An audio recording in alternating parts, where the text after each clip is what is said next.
네, 오늘도 트럼프 대통령은 시장 달래기에 나섰습니다. 어제 이어서 오늘까지 미국 증시 3대 지수가 일제히 큰 폭의 상승을 보이면서 마무리를 지었는데요. 다우, S&P, 나스닥까지 모두 오름폭을 키운 채 나스닥이 2.5%대 반등을 보이면서 가장 강한 상승을 보여주기도 했습니다. 다만 장 초반에 보였었던 가격 상승은 후반에 갈수록 약간은 약해지는 모습이 나오기도 했습니다. 일단 중국과 관련해서 긍정적인 희망 회로들이 나오고 있는 가운데 중국 안에서의 구체적인 제시가 없는 상황이어서 시장 안에서는 일단 가능성만 열어두고 있는 상황인데요. 구체적으로 어떤 이슈들이 오늘 시장의 상승을 이끌었는지 헤드라인 형태로 함께 만나보도록 하겠습니다. 먼저 경제 한 줄 픽부터 챙겨보도록 할 텐데요. 일단 첫 번째로는 간밤 뉴욕 증시와 관련된 한 줄 헤드라인입니다. 지금 미국과 중국 간의 무역 협상 기대감에 간밤 뉴욕 증시 3대 지수가 일제히 상승 마무리를 했는데 이 가운데 가장 큰 힘이 되어졌던 건 바로 트럼프 대통령의 직접적인 발언이었죠. 어제 이어서 오늘도 중국과 관련해서 긍정적인 무역 경쟁과 관련된 완화 기대감을 내비쳤는데요.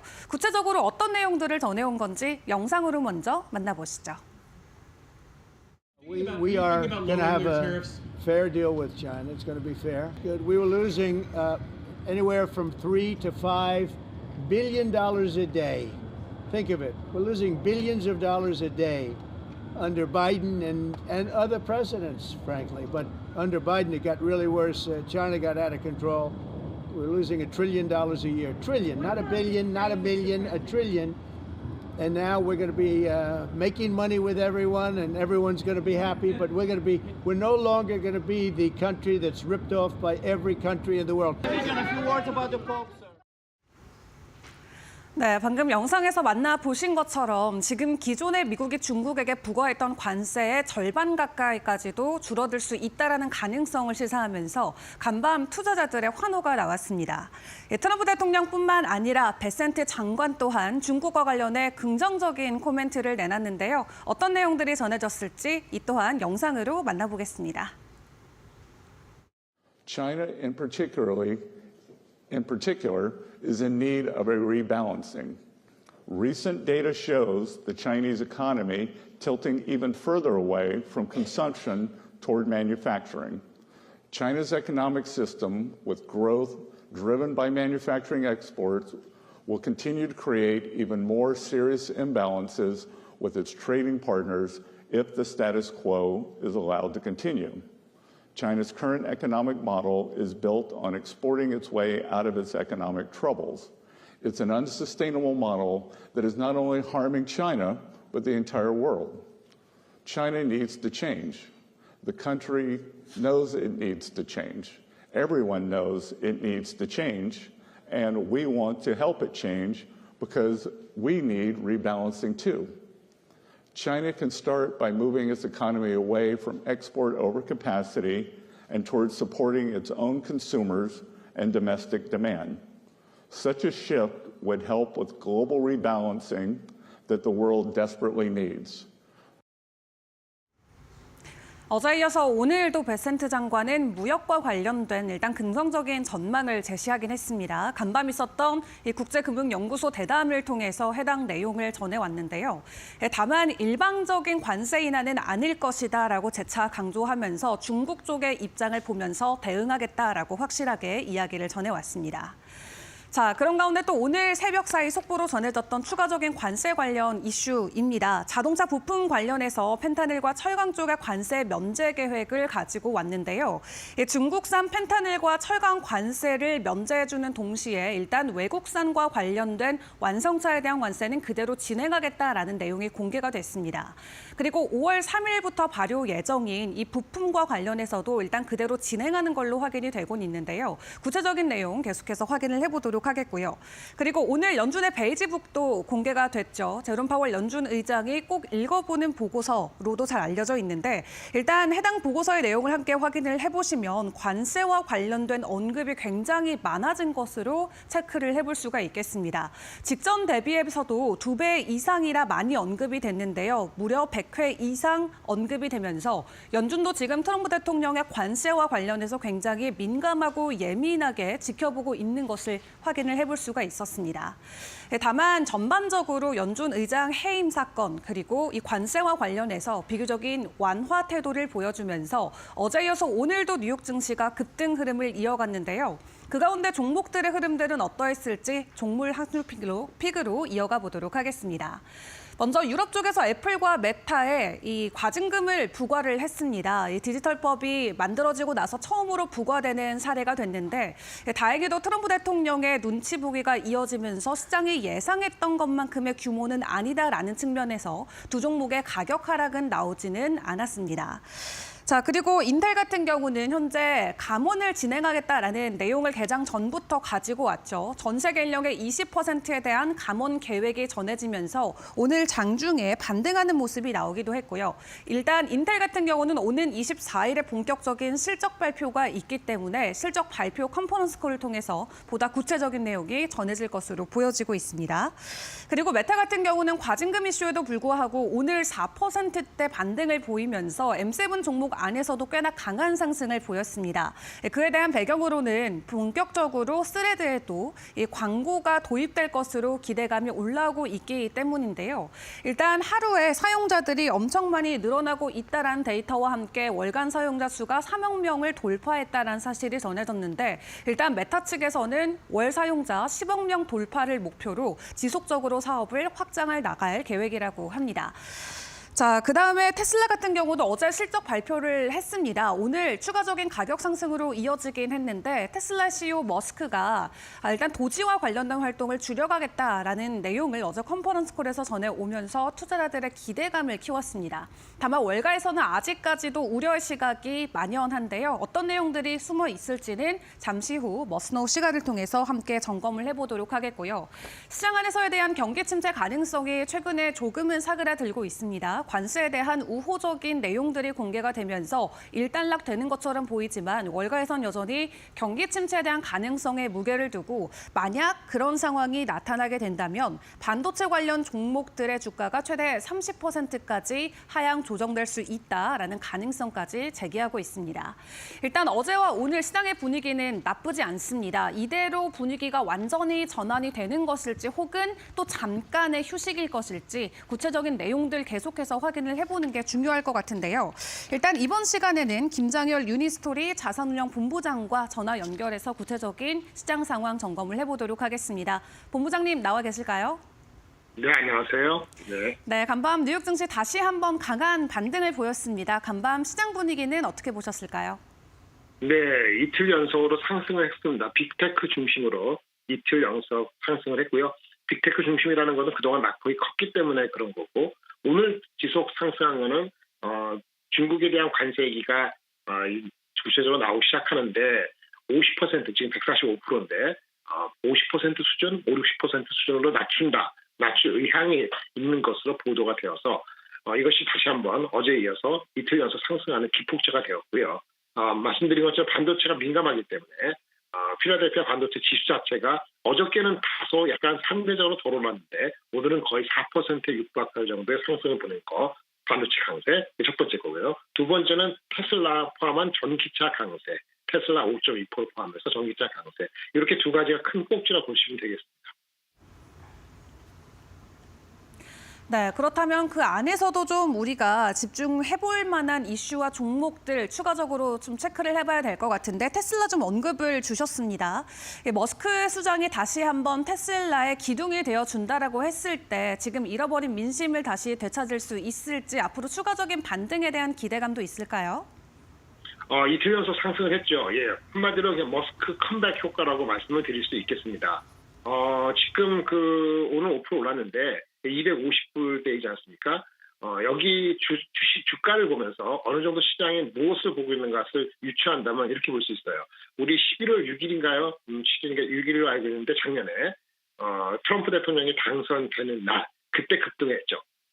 10몇 프로 급등한 걸로 기억나는데 그래서 280불대로 바로 올라간 적이 있습니다. 11월 6일 기준입니다. 그 전날 11월 5일까지는 아직 확정이 되지 않았을 테니까 11월 5일 주가하고 오늘 주가를 보세요. 이틀 전 상승한 주가가 트럼프 당선되기 전 주가는 거의 똑같습니다.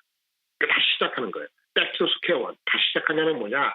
그전에는 이렇게 규제 완화되고 자율주행이고 뭐 그런 기대감을 반영을 시키지 않았고 하지만 또 반대로 머스크의 정치 활동으로 인해서 민심이 돌아서고 쉽지 않아지는 것, 특히 미국도 그렇지만 해외에서도 이런 나쁜 효과도 없었죠. 그런 나쁜 효과 또는 또 기대 효과 이런 게 둘 다 없을 때가 11월 5일 주가라 본다면 그때가 저는 노멀라이즈 된 주가라고 봅니다. 지금 오늘 이틀 연속 상승해서 그 노멀라이즈 된 주가로 돌아갔다는 거기 때문에 다시 시작하면 됩니다. 다시 시작하면 되는데 다시 시작한다고 머스크가 잃어버린 민심을 바로 올라올 수 있을지 전체적으로 어저께 발표될 때 보시면은 기대 심리, 뭐 여러 가지 자율주행이라든지 약간 저가몰이라든지 기타 등등이 다 실질적으로는 올해 하반기거든요. 2분기 전망은 지금 제시하고 있지 못해요. 그래서 이제 관세가 약화돼가지고 올라가는 효과는 저는 거의 얼추 반영이 됐다고 보여집니다.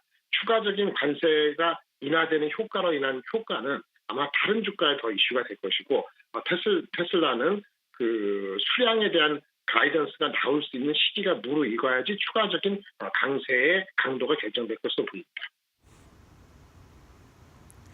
네, 이렇게 테슬라에 대한 이야기 먼저 점검을 해봤습니다. 테슬라를 시작으로 이제 주요 기업들의 실적 발표가 쭉 이어지게 될 텐데 그럼 실적이라는 관점에서 놓고 봤을 때 앞으로의 기업들의 전망들 좀 어떻게 예측을 하실까요?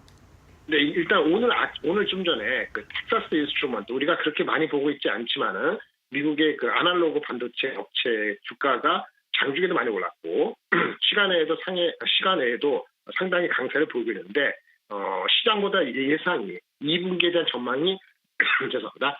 많이 올랐던 것 같거든요. 실적에 대한 민감도는 아직 남아 있습니다. 오늘 하이닉스 실적 발표가 매우 삼성, 하이닉스, 마이크론 등 영향을 미칠 것 같죠. 오늘 아침 9시입니다. 내일 미국 현지 시간에서 알파벳과 인텔의 실적이 또 추가적인 상승 여부를 가름은 할 것 같습니다.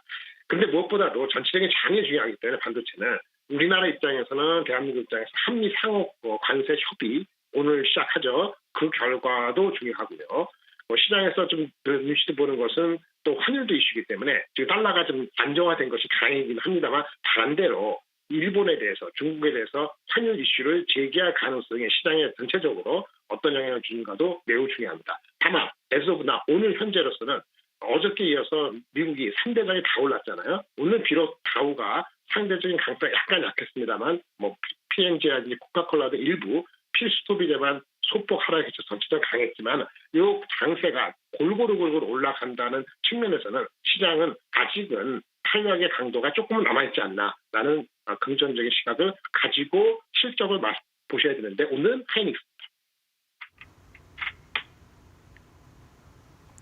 네, 그렇다면 오늘 국내에서도 주요 기업 중에 SK하이닉스의 실적 발표가 있는데요. 오늘 하이닉스의 실적은 어떻게 전망하실까요? 네, 시장에 대한 기대치는 평균적으로 지난 4월 1일부터 오늘 어제 며칠까지 평균 6조 7천억 정도를 영업이익을 기대하고 있습니다.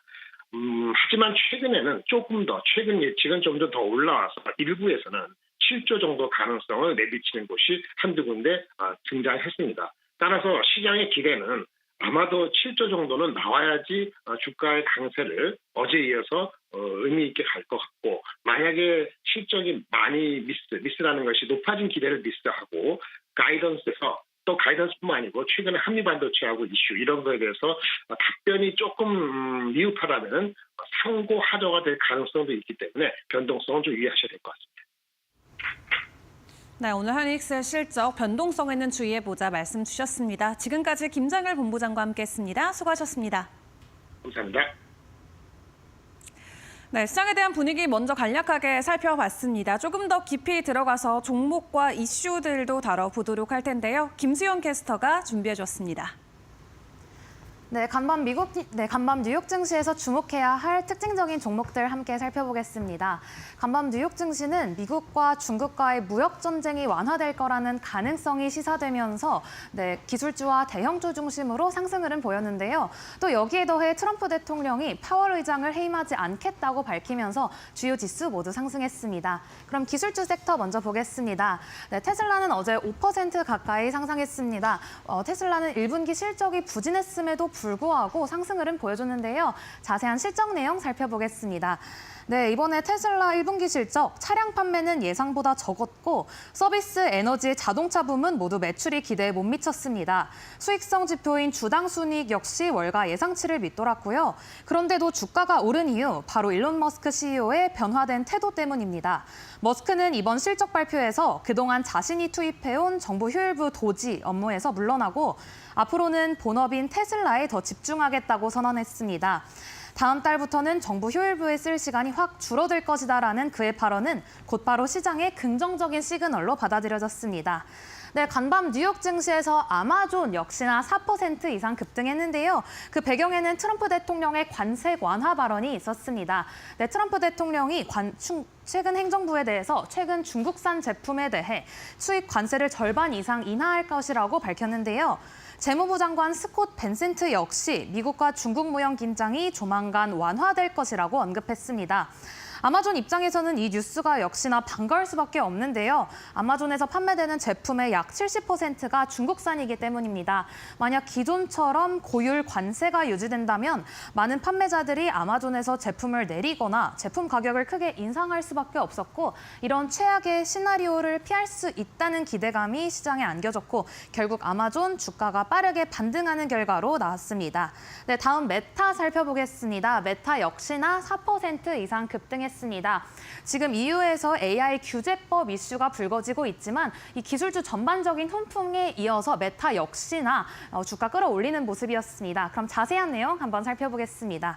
먼저 메타는 작년부터 광고 추적에 동의하지 않는 사용자에게 요금을 부과하는 모델을 도입하고 있는데요. 하지만 EU 집행위원회는 이 모델이 디지털 시장법에 위배된다면서 제재 가능성을 언급했고 실제 벌금 논의도 본격화되고 있습니다. 이에 대해 메타는 우리에겐 사실상 사업 모델을 바꾸라는 요구라며 강하게 반발했고 지난해 말부터는 개인 데이터를 덜 사용하는 광고 감소 모델도 추가로 선보인 상태입니다. 하지만 유럽 규제 당국은 이 대안조차 충분한지 검토 중인데요. 이런 규제 이슈에도 불구하고 간밤 시장에서는 기술주 전반이 반등 흐름 보이면서 메타 역시 상승 흐름 보여줬습니다. 네, 다음 반도체 섹터 보겠습니다. 반도체 섹터 역시나 간밤 미국 증시의 거시 환경이 개선 조짐을 보이면서 기술주 중심으로 상승 랠리 보여주는데요. 브로드컴 4.32%, AMD 4.79%, 인텔 5.54% 상승하면서 대부분 다 상승하면서 마감했습니다. 네, 그러면 왜 상승했는지 더 구체적으로 살펴보시죠. 이번 상승은 실적 발표 같은 개별 호재가 아니라 정책 변화에 대한 심리 회복과 공급망 회복 기대감이 반영된 흐름인데요. 최근 미국 증시가 짙은 불확실성 속에서 혼조세를 보인 만큼 이번에 트럼프 대통령이 기자회견에서 중국산 제품에 대한 관세를 크게 낮출 것이라는 말과 또한 여기에 미국 재무장관 스콧 벤센트도 미국 무역 긴장이 곧 완화될 것이라고 언급하면서 투자자들의 불안감을 상당히 덜어줬습니다. 그리고 또 하나 중요한 건 트럼프 대통령이 파월 연준 의장을 해임할 계획이 없다고 밝힌 것도 시장을 안정시키면서 브로드컴, AMD, 인텔 그뿐만 아니라 많은 반도체 섹터들 상승 흐름 보여줬습니다. 그럼 인텔 더 구체적으로 살펴보겠습니다. 인텔 역시 상승세 보였는데요. 그 배경에는 앞서 말한 무역 정책 변화 기대감도 있었지만 회사의 체질 개선 시도가 맞물린 흐름도 있었습니다. 최근 보도에 따르면 인텔은 직원 수의 약 20%를 감축하는 대규모 구조 조정에 들어갈 가능성이 제기됐습니다. 특히 중간 관리자급 중심의 인력 정리가 예고되고 있는데요. 이는 실적 부진 속에서 비용 구조를 재편하고 재무 건전성을 회복하려는 조치로 해석됩니다. 여기에 더해 신임 CEO가 알테라 프로그래머블 칩 부문 매각, 그리고 TSMC 등과 협력할 수 있는 파운드리 사업 확대 전략도 함께 추진 중입니다. 이러한 변화를 통해서 어제 인텔 주가 상승하면서 마무리했습니다. 네, 그럼 다음 섹터로 넘어가겠습니다. 지금 1분기 실적 시즌인 만큼 어제 어닝 서프라이즈를 기록하면서 주가 상승했던 기업들 함께 살펴보겠습니다. 네, 보잉은 주가가 5% 넘게 상승했습니다. 이번 분기 실적이 예상보다 좋으면서 상승 흐름 보여주는데요. 자세한 실적 내용 살펴보겠습니다. 보잉은 오랜 기간 이어졌던 재정 위기에서 벗어나고 이번 실적에서 좋은 흐름 보여줬습니다. 여전히 손실을 보고 있긴 하지만 손실폭은 줄고 있고 월가 예상치를 상회하는 흐름을 보였습니다. 오트버그 CEO는 실적 발표 자리에서 동체 사고, 국방부 손실, 그리고 우주 사고 파업까지 겹쳤지만 이제는 운영 안정과 품질 회복의 길로 나아가고 있다고 자신감을 내비쳤습니다. 하지만 한편으론 미국과 중국 무역 전쟁이라는 복병은 여전히 보잉의 발목을 잡고 있는데요. 최근 중국 항공사들이 고율 관세 부담으로 인해 항공기 인도를 거부하고 있고 또 보관하고 있던 보잉 제트기 2대가 다시 회항하는 일도 있었습니다.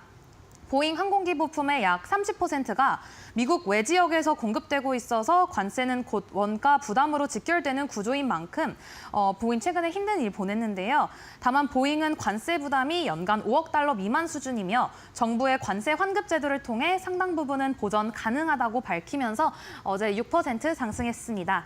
네, 그럼 다음으로 페가시스템즈 보겠습니다. 페가시스템즈 어제 실적 발표한 기업들 중에서 가장 대폭 상승하는 기업이었는데요. 네, 어제 28% 상승했습니다. 페가시스템즈는 엔터프라이즈 워크플로우 자동화 소프트웨어를 개발, 제공하는 기업입니다.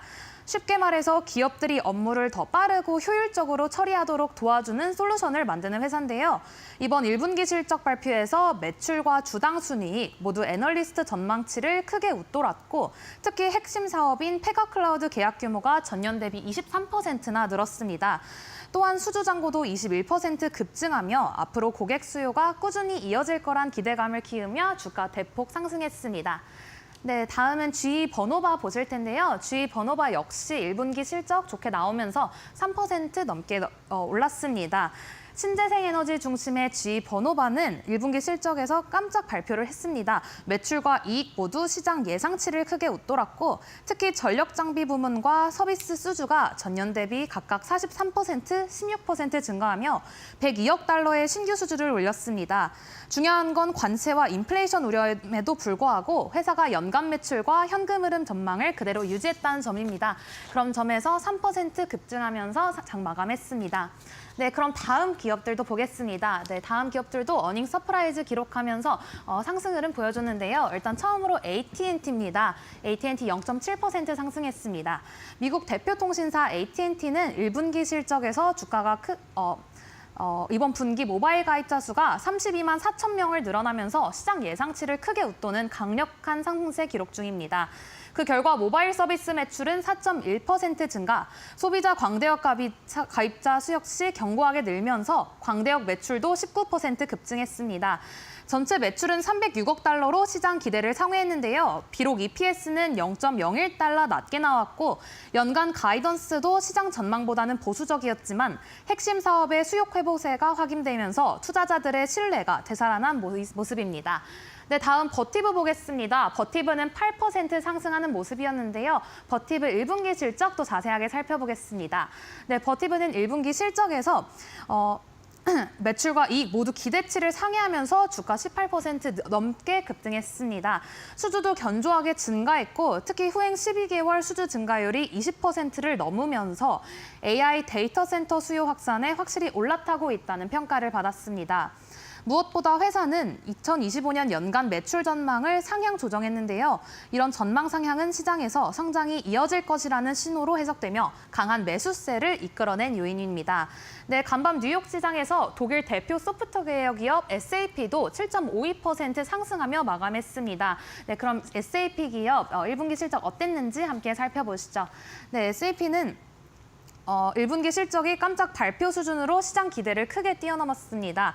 1분기 영업기업이 전년 대비 58% 증가한 25억 유로, 매출은 11% 증가한 90억 유로를 기록하며 모두 시장 예상치를 상회했는데요.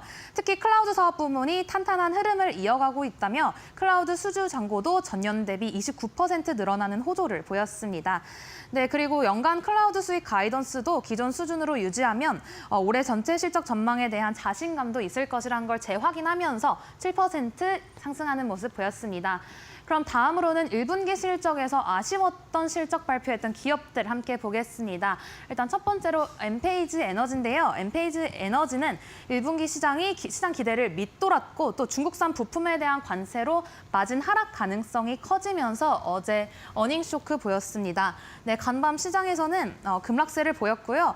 특히 회사 측이 하반기로 갈수록 관세 영향이 더 커질 수 있다고 경고한 점에서 투자 심리를 크게 크게 위축한 것으로 보입니다. 네, 다음 베이커 휴즈입니다. 에너지 서비스 기업 베이커 휴즈는 1분기 실적이 아쉬웠습니다. 주당 순이익은 시장 기대치를 웃돌았지만 총 매출은 예상에 못 미치면서 시장 반응은 엇갈렸는데요.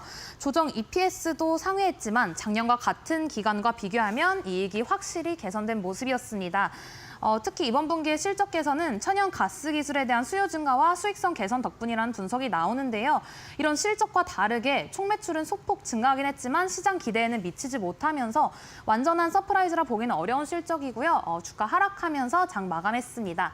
네, 다음 와츠코입니다. 미국의 냉난방 장비 유통업체 와츠코는 1분기 실적 발표 이후 주가가 8% 넘게 하락했습니다. 이번 분기 매출이 전년보다 감소했고 수익성 지표도 시장 기대에 못 미쳤는데요. 특히 신규 주택 시장과 해외 시장에서의 수요 약세가 실적 전반에 부담으로 작용했습니다. 이 이익 측면에서는 영업 기억이 눈에 띄게 줄었고 전반적으로는 시장 기대치를 밑도는 부진한 분기였다는 평가가 나옵니다.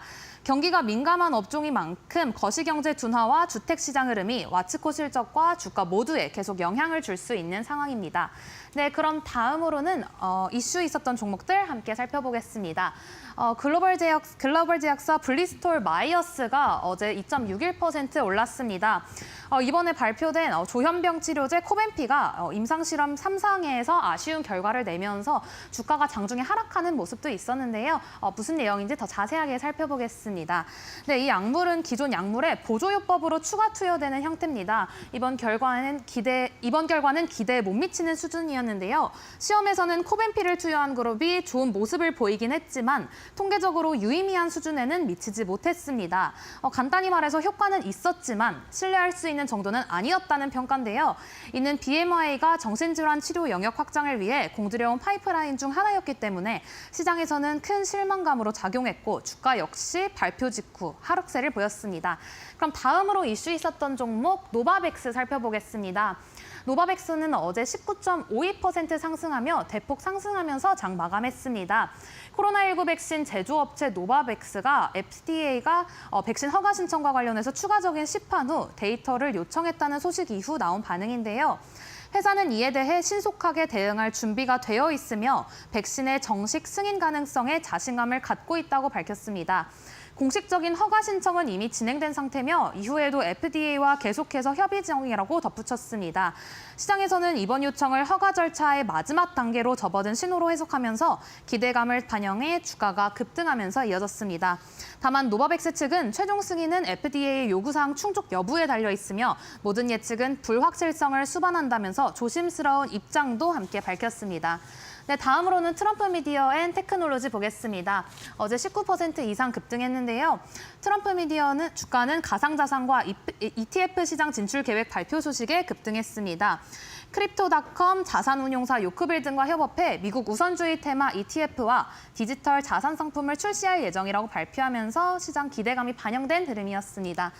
네, 이렇게 해가지고 오늘 어제 뉴욕 증시에서 주요 기술주들과 또 실적 발표했던 기업들까지 함께 살펴봤는데요. 다음으로는 오늘 꼭 알아야 할 이슈 5개 머스트 노 5로 이어지겠습니다.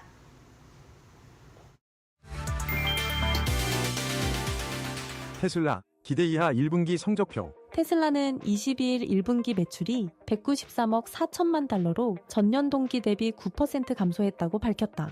자동차 부문 매출은 140억 달러로 20% 감소했다. 순이익은 4억 9천만 달러로 무려 71%나 급감했다. 이에 따라 조정주당 순이익은 27센트로 이 역시 예상치를 밑돌았다. 테슬라 측은 테슬라 Y 모델 새로운 버전을 생산하기 위해 4개의 자동차 공장 라인을 업데이트해야 하는 것이 이번 매출 감소의 원인 중 하나라며 또한 평균 판매 가격과 판매 인센티브가 낮아진 것도 매출과 이익에 영향을 미쳤다고 설명했다. 이날 정규장에서 4.6% 오른 테슬라 주가는 장마감 이후 소폭 하락하다 오후 4시 30분 기준 0.7%가량 오르고 있다.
네, 간밤에도 뉴욕 증시 3대 지수 일제히 상승 마무리를 지었습니다. 이틀 연속으로 큰 폭의 반등이 나오자 투자자들도 환호했는데요.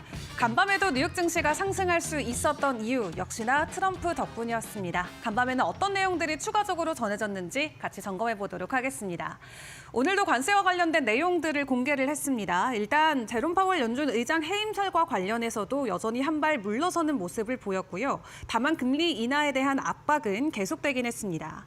일단 오늘 가장 중요하게 봐야 됐던 건 바로 중국산 수입품에 대한 고율 관세 정책을 일부 완화시킬 수 있다라는 내용이었는데요. 지금 현재 트럼프 행정부는 대중 추가 관세율을 145%로 만들어놨죠. 다만 이 관세가 50에서 65% 수준까지 낮춰질 수 있다라는 방안이 현재 제시가 되고 있습니다. 최종적으로 결정이 나온 건 아니고요. 여러 가지 옵션을 고려 중인 것으로 알려졌는데 다른 옵션 중에 하나는 지난해 말에 중국 특별위원회가 제안을 했던 것처럼 국가 안보에 위협이 되지 않는 품목에는 35%, 전략적 품목에는 최소 100%의 관세를 부과하는 차등 방안입니다. 해당 법안은 5년에 걸쳐서 단계적으로 관세 부과를 하는 방안이 담겨 있는데 물론 145%에 달하는 관세에 비하면 완화된 수준이긴 하지만 여전히 높은 수준임은 틀림이 없는 사실이고요. 일단 중국과의 협상을 놓고 시장에서는 긴 여정이 될 것이다라는 전망을 내놓고 있습니다. 앞으로 몇 달 안에 긴장이 일부 완화돼서 시장의 안도감을 가져다 줄 수 있다라는 낙관론이 있긴 하지만 더 큰 협상은 더 오래 걸릴 수 있다라는 전망이고요. 일단 트럼프 대통령은 최근 시진핑 주석에게 직접 전화해 주길 바란다는 뜻을 내비친 바도 있습니다. 중국의 외교 장관이 미국의 국무장관에게 연락할 것을 제안한 것으로 알려지긴 했는데 중국은 아직까지는 별다른 대응을 하고 있지 않은 상황이고요.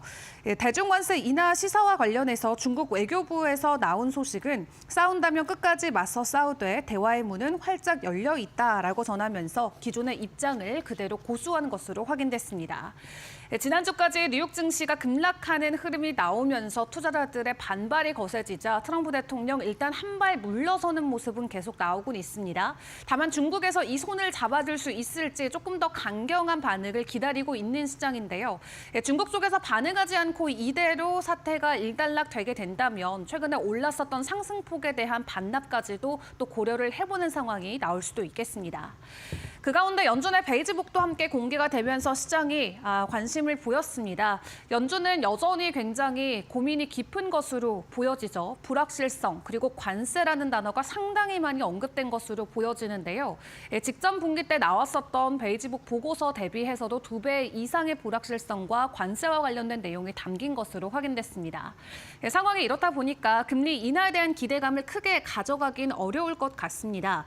일단 연준의 베이지북의 자세한 내용을 좀 확인을 해보도록 할 텐데요. 일단 소비자들은 관세로 인해서 가격 인상에 대비해 자동차와 같은 내구재 소비를 앞당긴 것으로 확인이 됐습니다. 연준은 이날 공개한 4월 베이직북에서 이달 중순까지 지역별로 집계한 경제 상황에 관해서 이처럼 전했는데 경제활동 상황 전반에 대해서 경제활동은 이전 보고서 발표 이후 거의 변화가 없었지만 무역 정책을 둘러싼 불확실성이 수집된 보고의 절반에 걸쳐서 만연하게 나타났다라는 평가를 내놓기도 했습니다. 또 여가나 비즈니스 여행도 전반적으로 감소했고 여러 지역에서 외국인 방문객의 감소를 언급했다라고 연준은 설명했는데요. 지역 경제 전망과 관련해서는 관세를 둘러싼 경제 불확실성이 커지면서 전망이 현저히 악화됐다라고 분석했습니다. 베이지북은 미국 12개 연방준비은행이 담당 지역별로 은행과 기업, 전문가 등을 접촉해서 최근 경제 동향을 수집한 경제 동향 관련 보고서인데요. 통상 통화 정책을 결정하는 연방공개시장위원회 회의 2주 전에 발표를 하고 있습니다. 일단 불확실성이 대략 80번 넘게 언급이 되고 관세와 관련된 언급도 100차례가 넘었는데 지금 금리 선물 시장은 연준이 이번 5월 회의에서 기준금리를 동결할 가능성을 94%로 내다보고 있는 상황입니다. 그만큼 5월 회의에서는 금리 동결이 나올 가능성이 큰 상황인데 연준의 이러한 입장이 과연 바뀔 수 있을지가 중요해 보이고요. 이 FOMC 회의 이후 나오는 연준 위원들의 발언을 일단은 기다려봐야 될 것 같습니다. 자, 그 가운데 종목들의 이슈로 좀 넘어가 보도록 하겠습니다. 결국 유럽이 애플과 메타에 과징금 부과를 했습니다. 할 거다 계속 말은 했는데 이번에 정말 조치를 내렸고요. 다만 미국에서 본인들 기업에게 과징금을 부과하면은 추가적인 대응 조치를 하겠다라고 으름장을 놓자 우리가 예상했던 수준만큼 과징금을 부과하지 않은 것으로 나타나면서 관련 기업들의 주가는 되려 상승한 채 간밤 마무리를 지었습니다. 애플과 메타가 그 첫 번째 칼날의 주인공이었는데요. 일단 유럽 집행위원회 같은 경우는 이런 위반 사항을 60일 이내 시정하라고 명령을 했습니다. 이행을 하지 않으면 별도로 이행 강제금이 부과된다라고 내용을 전했는데요. 일단 애플 같은 경우는 자체 규정인 외부 결제 유도 금지 조항이 DMA를 위반했다라는 판단을 받았습니다. 앱 개발자는 누구나 애플 앱스토어보다 저렴한 앱 구매 옵션이 있다면 이를 알리고 또 앱스토어에서 다른 외부 결제 사이트로 이동할 수 있도록 해야 되는데 애플이 이를 차단했다라는 것이고요. 인스타그램과 페이스북 같은 경우도 광고 없는 서비스를 제공하는 메타에 대해서는 23년 11월 도입한 비용 지불 또는 정보 수집 동의 모델이 DMA를 위반했다고 판단했습니다. 광고 목적의 데이터 수집에 사실상 강제 동의하도록 한 점이 위반 사항이랑 설명이고요. 애플과 메타에 대한 과징금 부과 결정은 작년 3월 DMA 전면 시행 이후 첫 번째 제재로 떠오르고 있는 상황인데 일단 애플과 메타 측 둘 다 반발의 내용을 공식적으로 표명하기도 했습니다. 다만 이 정도 비교적 가벼운 처벌 수위에 그쳤다라는 평가와 함께 앞으로 유럽이 미국 빅테크들에게 어떤 규제 칼날을 내밀지를 계속 지켜보는 게 중요할 것 같은데요. 일단 오늘 밤에 있었던 이슈 크게 시장 안에서는 부각되진 않았습니다. 자, 그 가운데 간밤 반가운 반등을 보여줬던 건 다름 아닌 테슬라였습니다. 어제 나름 어닝 쇼크와 같은 수치를 공개했음에도 불구하고 오늘 추가적인 가격 급등이 이어진 건데요. 어제 컨퍼런스 콜에서 이어졌던 머스크의 발언이 시장에는 긍정적으로 작용한 것으로 보여집니다. 간밤에 테슬라 추가적인 5%대 지수 상승을 보이면서 다시 한번 250 달러 선 이상까지 주가가 올라온 상황인데 일단 매출만 놓고 봤을 때는 긍정적인 숫자는 아니었죠. 이 매출 같은 경우는 전년 동기 대비해서 10% 정도 수치가 줄어들었고요. 핵심 사업 부분인 자동차 사업 매출도 작년보다 20%가량 줄어들었습니다. 다만 실적 부진에 부담을 느꼈던 머스크 CEO는 다음 달부터 정부 업무를 줄이고 테슬라 경영에 더 집중하겠다라고 선언을 했고요. 그리고 여전히 테슬라에 대한 위기론을 일축하면서 자신감을 보이기도 했습니다. 본인은 테슬라 미래에 대해서 극도로 낙관적이다라고 자신하면서 당초 계획대로 6월 텍사스주 오스틴에서 완전 자율주행 로봇택시 영업을 시작할 예정이라고 전했고요. 또 휴머노이드 로봇 옵티머스에 관해서도 올해 말까지 수천 대를 제조하기 시작해서 4년 안으로 연간 100만 대 도달할 수 있을 것이라는 예상치를 공유했습니다. 이렇게 일론 머스크가 다시 테슬라에 집중하겠다라고 밝히자 투자자들이 안도의 한숨을 쉬었지만 그럼에도 불구하고 이미 훼손된 테슬라의 브랜드 이미지 회복은 쉽지 않을 것이다라는 전문가들의 예상도 뒤따랐습니다. 금주초 웨드부시 증권가의 댄 아이브스 전문가 같은 경우도 머스크의 도지 활동이 테슬라 브랜드에 입힌 피해로 잠재 고백 기반에서 영구적으로 15에서 20%의 수요가 감소할 것이다라는 지적의 보고서를 보여주기도 했고요. 또 다수 월가 투자은행과 증권사들은 테슬라에 대한 목표 주가를 계속해서 하향 조정하고 있습니다. 현재 가장 낮은 수준을 제시한 곳은 웰스파고인데 기존 130달러에서 120달러까지 낮춰 잡은 상황이고요. 반면 가장 높은 수준의 목표 주가를 제시한 곳은 TD 코엔입니다. 해당 증권사에서는 테슬라에 대한 목표 주가를 388달러에서 330달러로 낮추긴 했지만 여전히 40% 정도의 상승 가능성을 내다보고 있는 상황이고요. 해당 분석가는 컨퍼런스 콜에서 나온 내용은 환호할 만한 수준이었고 단기적으로는 어려웠지만 새로운 전기차나 로보틱스가 향후 촉매제가 될 것이다라고 강조하기도 했습니다. 일단 테슬라에 집중하겠다라는 발언이 나온 이후 간밤 테슬라 추가적인 반등 흐름에 나서는 게 성공 소통이 되긴 했는데 조금 더 구체적인 가이드라인과 로드맵 제시가 필요하다라는 입장도 계속 나오고 있습니다. 앞으로 테슬라의 분위기도 계속 저희와 함께 점검을 해보시고요. 마지막으로 비트코인과 암호화폐 시장 분위기도 점검을 해보도록 하겠습니다. 간밤에도 추가적인 2%대 가격 반등이 나오면서 뉴욕 시간 기준으로 비트코인이 94,000달러를 다시 한번 재돌파해줬습니다. 정말 오랜만에 가격 반등이 강하게 나오고 있는 상황인데 비트코인의 가격 상승과 함께 전반적인 알트코인 또한 추가적인 가격 상승이 나오고 있는 상황이고요. 업계에서는 이 비트코인의 현물 ETF로의 자금 유입과 함께 중국과 미국의 무역 완화 기대감이 암호화폐 시장의 가격 촉매제로 작용할 가능성이 크다라고 내다보고 있는데 앞으로의 시장 분위기 긍정적인 전망들이 많이 나오고 있습니다. 계속해서 가격 상승이 이어질 수 있을지 저희와 함께 지켜보시죠. 지금까지 머스노우 5 시간이었습니다.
안녕하세요. 매드토크 신일섭입니다. 오늘의 주제는 트럼프 중국 파월과 밀당 중 S&P 글로벌 PMI 신규주택 판매지수 빨간색으로 도배된 베이지북 보잉 서머피셔 사이언티픽 실적 발표입니다. 자, 첫 번째 트럼프 중국 파월과 밀당 중 이게 지금 당긴다고 지금 자료를 준비했는데 지금 화이트하우스 백악관 유튜브 같이 보시죠. 지금 오벌 오피스에서 지금 인터뷰하고 있거든요. 근데 이번에 또 미는 얘기를 지금 하고 있어요. 지금 실시간으로.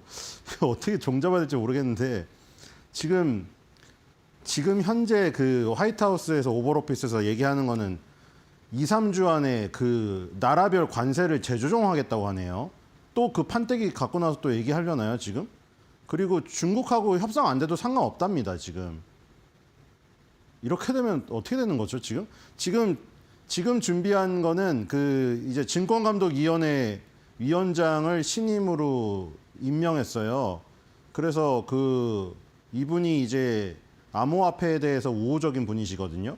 그래서 지금 마이클 셰일러 회장도 자기 트위터에 올렸어요. X에다가 암호화폐 다 매집하시는 분이잖아요. 그래서 이분이 증권감독위원장으로 앉혀서 기쁘다고 그 얘기를 했는데 여기 딱 임명을 하고 나서 이제 그 재무부 장관한테 임명장 받고 그 다음에 이제 기자들이 질문하라고 하니까 사실 이탈리아 총리 방문 때도 그랬고 그 전에도 그랬고 누구를 임명하거나 뭐 그 국빈이 방문했을 때 기자들 보고 질문을 하라고 하면은 그거에 대한 질문을 안 하고 죄다 관세 얘기만 질문을 해요. 그래서 이번에도 마찬가지죠. 질문 딱 하나 했습니다. 뭐 암호화폐 시장에 대해서 뭐 어떻게 하겠느냐 했더니 뭐 자기는 이제 암호화폐 시장에서 우호적이기 때문에 뭐 잘 협상해서 하겠다 이 얘기를 한 다음에 바로 다음 질문부터는 다 중국하고 관세 얘기 트럼프 대통령한테 질문하는 겁니다.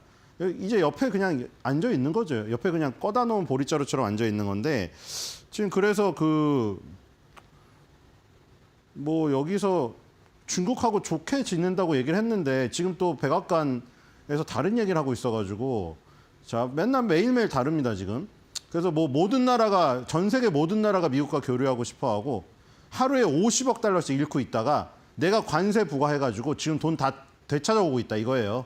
자동차로부터 25% 관세 얻고 있고 철강 25%, 알루미늄 20% 관세 얻고 있고 그래서 이제 돈 벌고 있다. 그리고 베이스는 10%라고 했죠. 물개라던가 그 펭귄한테도 10%를 부과했다. 그래서 거의 모든 나라로부터 우리는 피해를 보고 있다. 뭐 갈취당하고 있다는 표현까지 썼었잖아요.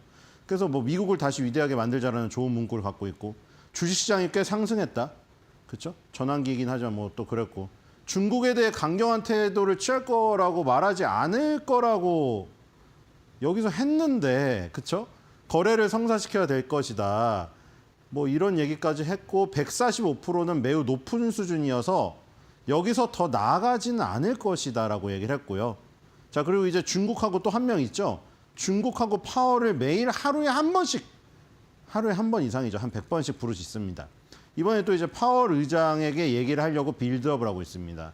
가격이 내려갔다. 뭐 가솔린 가격 1달러 98센트 였다. 또 그 얘기했죠.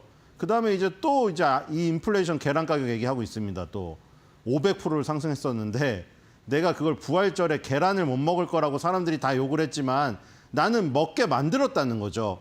계란 가격은 뭐 94%가량 떨어졌고 그런데 유일하게 오르지 않은 것이 이자율인데 연준이 이자율을 낮추기에 완벽한 시점인데 안 낮추고 있다. 또 해고할 생각은 없지만 이자율을 낮추기 위해서 적극적으로 해야 된다. 그러니까 해고하지 않겠다는 것은 말이 안 되는 얘기고 원래 해고할 권한 자체가 없어요. 그렇기 때문에 해고하지 않겠다는 것은 웃긴 얘기고 이 벤스 대통령은 인도를 갔습니다. 그리고 머스크는 그렇죠. 다 아시다시피 도지 뭐 지금 하루에 일주일에 한 번만 하겠다고 했고 자 캐롤라인 레비 대통령도 똑같은 얘기했습니다. 자 그리고 백악관 홈페이지에도 여러 가지 올라왔고요. 네, 좀 넘어갈게요. 자 이번 주에 수요일 날 S&P 글로벌 플래시 미국 PMI 그다음에 신규주택 판매 연방준비제도 베이지북 그리고 연방준비제도 이사회 총재 크리스토퍼 월러 굴스비 해획 그다음에 알베르토 무슬렘 루이스 연준 총재 쭉 있었죠. 자, 쭉 보겠습니다. S&P 글로벌 플래시 US PMI 나왔죠. 자, 이거는 지금 그 S&P는 ISM과는 다르게 그 전망치가 한번 나오죠. 그래서 플래시라고 이름이 붙은 게 먼저 나오기 때문에 ISM하고 같이 나오는 날은 아니죠. ISM이 안 나온 걸 보면 아실 수가 있겠죠. S&P가 먼저 나옵니다. 이거는 서비스랑 매뉴팩처링, 제조업을 합쳐서 나옵니다. 두 개가 갈려서 나왔죠. 그 지금 종합으로는 예비치가 51.2가 나왔습니다. 전달에 이 확정치 있죠. ISM하고 같이 발표될 때 그때 53.5였습니다. 근데 51.2로 떨어졌으니까 업황이 둔화된 것으로 지금 보시면 될 것 같고요. 16개월 동안 최저치입니다.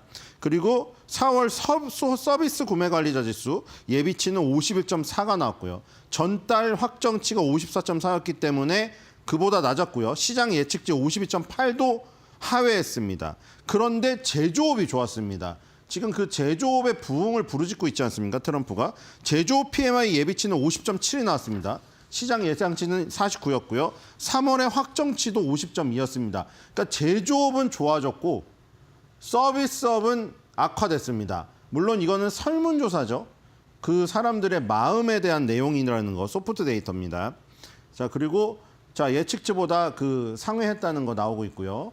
그리고 지금 이제 신규주택 판매가 나왔습니다. 신규주택 판매는 연휴 기준으로 72만 4천 건이 나왔습니다. 지금 이거는 예상치 상회가 나왔죠. 예상치는 68만 채였는데 72만 4만 채로 예상치 상회가 나왔고 전월에 67만 4천 건 대비해서도 늘었습니다. 신규주택 판매가 좋았습니다. 자, 이거는 그 하드 데이터죠. 그다음에 이제 베이지북이 나왔습니다. 이거 연설이 먼저 나왔죠. 윌러 총재가 어제 연설했는데 뭐 대단한 내용은 없었는데 자 윌러 주지사는 비둘기파입니다. 리사쿡, 굴스비, 윌러 이렇게 비둘기인데 3월 회의에서 연방기금 목표 범위의 변경은 지지했지만 현재 유가증권 보유 감소 속도를 지속하는 것을 선호했다. 그러니까 금리 결정 말고도 돈을 풀고 재고하는 거 있잖아요. 거기서 유가증권 보유 감소 속도를 지속하는 걸 선호했다. 3월 21일 날. 어쨌든 비둘기파입니다. 그래서 이제 이분이 연설했는데 뭐 대단한 건 없었고요. 일반적인 얘기를 했습니다. 일반적인 얘기했기 때문에 공격당할 건 없겠죠. 자, 그다음에 이제 베이지북이 나왔죠. 베이지북 그 파월 의장이 저번에 연설할 때도 감사하다고 말씀했잖아요. 12개 연방준비은행에서 그 경제 상황에 대해서 요약해서 내놓기 때문에 금리 결정하는 FOMC 2주 전에 이 자료가 나옵니다. 그래서 이제 그 이사회 임원이라든가 투표권을 가진 사람들은 이 베이지북을 보고 참조를 하겠죠. 얼마나 어려운 것인가. 자, 그래서 1년에 8번 발행됩니다. FOMC 회의가 1년에 정기적으로 8번 있잖아요. 그래서 그 8번에 맞추어서 2주 전에 참조하라고 이런 12개 연방준비은행에서 열심히 자료들을 취합해가지고 그 각 지역의 경기에 대한 어떤 자료들을 제공합니다. 여기 비즈니스 담당자라든가 경제학자, 시장 전문가 이런 거 기타 출처의 인터뷰 이런 것들을 싹 다 모아가지고 정리해서 냈죠. 1월 15일, 3월 5일, 4월 23일까지 지금 자료가 올라와 있죠.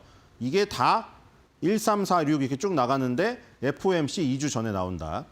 자, 그래서 지금 거기를 파일을 들어가 보면은 이제 이거를 시간 날 때 읽으셔야 돼요. 이건 왜냐하면 12개 지역 은행들에서 다 올라온 자료이기 때문에 50페이지가 넘습니다. 자, 12개 연방준비은행에서 각 자료가 나오겠고요. 보스턴부터 시작해서 샌프란시스코까지 쫙 있죠. 여기서 올려준 자료들이 나오고 그다음에 여기서 이제 그 블룸버그에서 정리한 걸 보면은 지금 관세에 대한 언급 횟수가 107차례 나왔답니다. 직전 보고서에서 49차례 나왔는데 관세 언급이 2배꼴이랑 늘었죠. 그다음에 불확실성 관련 표현도 89회가 등장했습니다. 그렇기 때문에 불확실성이라는 단어와 관세라는 단어가 상당히 많이 등장을 했다. 12개 지역 은행에서 종합한 단어 뽑아내서 이렇게 나왔습니다. 그러니까 불안하다는 것이고 관세에 대한 얘기가 많이 나왔다는 겁니다. 자, 그리고 보잉하고 서머피셔 사이언티픽 실적 발표 보겠습니다. 자, 보잉이 하도 항공기 사고가 그동안 많았지 않습니까? 그래서 보잉에 먹칠을 하고 그다음에 최근에 또 중국이 관세 보복에 대응하려고 보잉 항공기를 어떤 항공사가 구매하려던 거를 받으려던 거를 미뤘죠. 그런데 47대 대통령을 뭐 의미한다고 뭐 얘기가 나오고 있는 이 F-47 이것을 로키드 마틴을 제치고 따냈다는 것 때문에 조금 반색을 하긴 했습니다만 어쨌든 이 지금 보잉 같은 경우는 상업용 항공기가 더 많은 부분을 차지하고 있습니다. 상업용 항공기가 41.8이고 방산 부분이 32.3이죠. 그리고 항공기 유지 보수 서비스가 26%입니다. 이 서비스까지 합치면 거의 70%가 사실 상업용 항공기죠. 로키드 마틴과는 약간 다를 수가 있는데 겹치는 부분이 있는데 여기서 일단 이번에 어디가 늘었나 봤더니 상업용 항공 쪽이 75%가 늘었습니다. 이 방산 쪽은 오히려 마이너스 9%가 줄었어요. 뭐 F-47을 지금 따내긴 했지만 아직 만들어지고 나가는 건 아니죠. 자, 매출을 보면은 18% 증가했습니다. 19.5 빌리언 달러 나왔고요. 그리고 손실은 여전히 손실이었는데 손실이 많이 줄었습니다. 343 밀리언 손실이었는데 2025년도 1분기에 2024년도 1분기 대비해서 손실이 37 밀리언으로 많이 줄었습니다. 주당 순손실은 0.56달러에서 0.16으로 줄었고요. 그다음에 역시 손실이죠. EPS가 아니라 LPS입니다. 이 조정을 해주자 0.49로 좀 올랐습니다. 1.13에서 0.49 이것도 이제 많이 줄었죠. 손실을 대폭 줄이는 데 성공을 했고요. 그리고 여기도 이제 CEO의 멘트에도 나옵니다. 그동안 이제 보잉 항공기가 사고가 하도 많았기 때문에 보잉 항공기 타기를 두려워했죠. 사람들이. 그리고 계속 명성에도 먹칠을 하고. 그렇기 때문에 많이 이제 보정을 했답니다. 열심히 노력을 하고 이래서 성과가 있었다. 손실을 줄었다. 뭐 이런 얘기를 했고요. 예상치 상회인지 하회인지 보겠습니다. 이 수익 보니까 19.38 빌리언 달러 예상되었었는데 19.50 빌리언 달러로 일단 매출액 서프라이즈가 나왔습니다. 계속 번갈아가면서 나오고 있네요. 어닝 쇼크, 어닝 서프라이즈, 어닝 쇼크, 어닝 서프라이즈. 자, 수익은 서프라이즈입니다. 3분기 동안 계속 마이너스였다가 자, 마이너스이지만 어닝 서프라이즈죠. 이게 중요하죠. 시장의 눈높이가 마이너스였기 때문에 그것만 넘어섰으면 됐는데 그렇죠. 시장에서 어차피 마이너스 1.18 달러를 예상했는데 마이너스 0.45가 나왔기 때문에 마이너스긴 하지만 시장의 전망치를 뛰어넘어서 서프라이즈가 나왔다는 거에 의미가 있는 것 같아요. 자, 보잉 일단 실적이 좋아서 갭 상승하면서 21선 그리고 이 51선 다 돌파를 하면서 끝났습니다. 201선, 3개의 이동평균선을 한 번에 돌파하면서 끝났죠. 이제 고점 추세선에 다가선 모습이고요. 자, 주봉도 일단 굉장히 좀 답답한 모습인데 이 위에 200주선이 지나가고 50주선하고 20주선을 돌파하는 데 성공했습니다. 이 의미가 있네요, 일단. 그렇죠? 이번 주에 의미가 있었고. 자, 월봉에서 이 부분이 남았네요. 20개월선과 50개월선 위에 지금 자리 잡고 있고요. 200주선은 밑에 있습니다. 이 지금 이동평균선 사이에 완전히 지금 끼어 있는 모습이죠. 답답한 모습이죠. 여기를 돌파를 해야 200달러 이상으로 갈 수 있는 모습입니다. 자, 그다음에 서머피셔 사이언티픽. 이건 의료 기자재 회사죠. 자, 이 지금 10.44 빌리언 달러 나왔는데요. 2024년도 1분기 대비해서 실적이 플랫입니다. 자, 그리고 이제 순이익은 1.51 빌리언 달러로 13% 증가했고요. EPS도 3.98 달러로 15% 증가했습니다. 근데 일회성 비용을 제거해주자 좀 상승률이 확 줄어들었네요. 플러스 1%. 자, 이 회사는 여기 실험실 도구같이 그려져 있는 알코올 램프 그려져 있죠. 이 실험실 이 기자재 이 부분이 52%를 차지하고 있습니다. 생명과학 솔루션이 21.6으로 그 다음이고요. 자, 이렇게 70%가 이제 실험실, 뭐 생명과학 솔루션 이런 데 관련된 회사인데 일단 매출액이랑 주당 순이익이랑 이런 것들은 다 늘었습니다. 자, 그리고 지금 CEO 멘트가 보니까 네. 이런 뭐 어려운 가운데서도 굉장히 뭐 적절한 수익을 거뒀다. 뭐 자신감의 표현을 했습니다. 자, 서프라이즈 볼까요? 자, 매출액 서프라이즈입니다. 10.23 빌리언 달러 예상치였는데 10.36 빌리언 달러로 서프라이즈 나왔습니다. 자, 수익도 4분기 연속 서프라이즈네요. 5.10 달러인데 5.15 달러 나왔습니다. 자, 이 차트를 보겠습니다. 자, 이것도 일단 장대 양봉이 나오긴 했지만 지금 최근에 많이 하락을 한 모습이죠. 21선을 떨어지고 있는 모습이고요. 저점과 저점을 연결하니까 추세선이 밑으로 지금 빠지고 있습니다. 자, 주봉에서도 많이 빠졌네요. 지금 일단 급락을 해서 지금 저 2023년도 중반이죠. 2023년도 말이죠. 2023년도 말에 갔던 그 저점 테스트를 지금 다시 가고 있습니다. 자, 월봉으로 볼까요? 이 부분이 참 아쉽네요. 그렇죠? 굉장히 장기적으로 상승했었는데 2013년부터 꾸준히 올랐죠. 2020년 코로나 때도 20개월 선은 깨지 않았거든요. 근데 여기서 20개월 선을 깼습니다. 코로나보다 지금 더 안 좋은 모습이 지금 나오고 있죠. 이건 비즈니스 모델 자체가 흔들린 것으로 보일 수밖에 없습니다. 자, 이 부분을 깨면 안 되겠죠. 400달러 이 부분을 깨면 굉장히 위험합니다. 밑으로 쭉 빠지기 때문에 여기서 다시 이제 일단 올려서 500달러 이상을 회복하는 것이 관건인 것 같습니다. 자, 일단 서머피셔 사이언티픽 실적 발표까지 알아봤고요.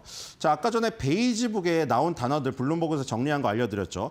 관세 단어가 전 베이지북보다 2배가 늘었고 불확실성 단어도 100회 이상 언급이 되었다고 말이 나왔습니다. 그리고 아까 전에 트럼프 대통령이 오벌오피스에서 또 중국을 이번에는 미는 얘기를 또 하고 있기 때문에 불확실성이 더 가중되고 있습니다. 하루하루가 어떻게 될지 모르는 상황입니다. 다음 달에 이제 석가탄신일이 있기 때문에 석가탄신일에 좀 맞춰서 준비했습니다. 관세 불확실성, 두려운 이 순간에 외쳐야 할 것. 관세음 불살.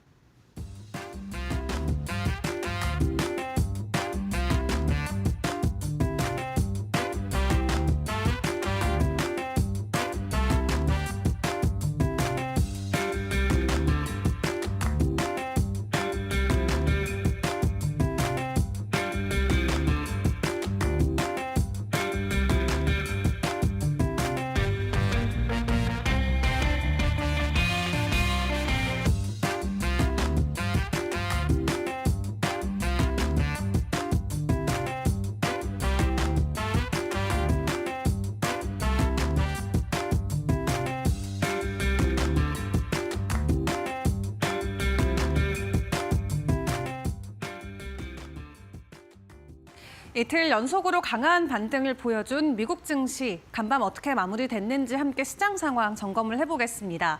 3대 지수 일제히 오름폭을 키웠고요. 그 안에서도 나스닥이 2.5%대 강한 상승을 보였죠. 그 가운데서도 빅테크 관련주들의 주가 반등이 굉장히 반가웠던 하루였고요. 오늘도 트럼프 대통령 덕분에 추가적인 지수 상승에 성공을 했습니다.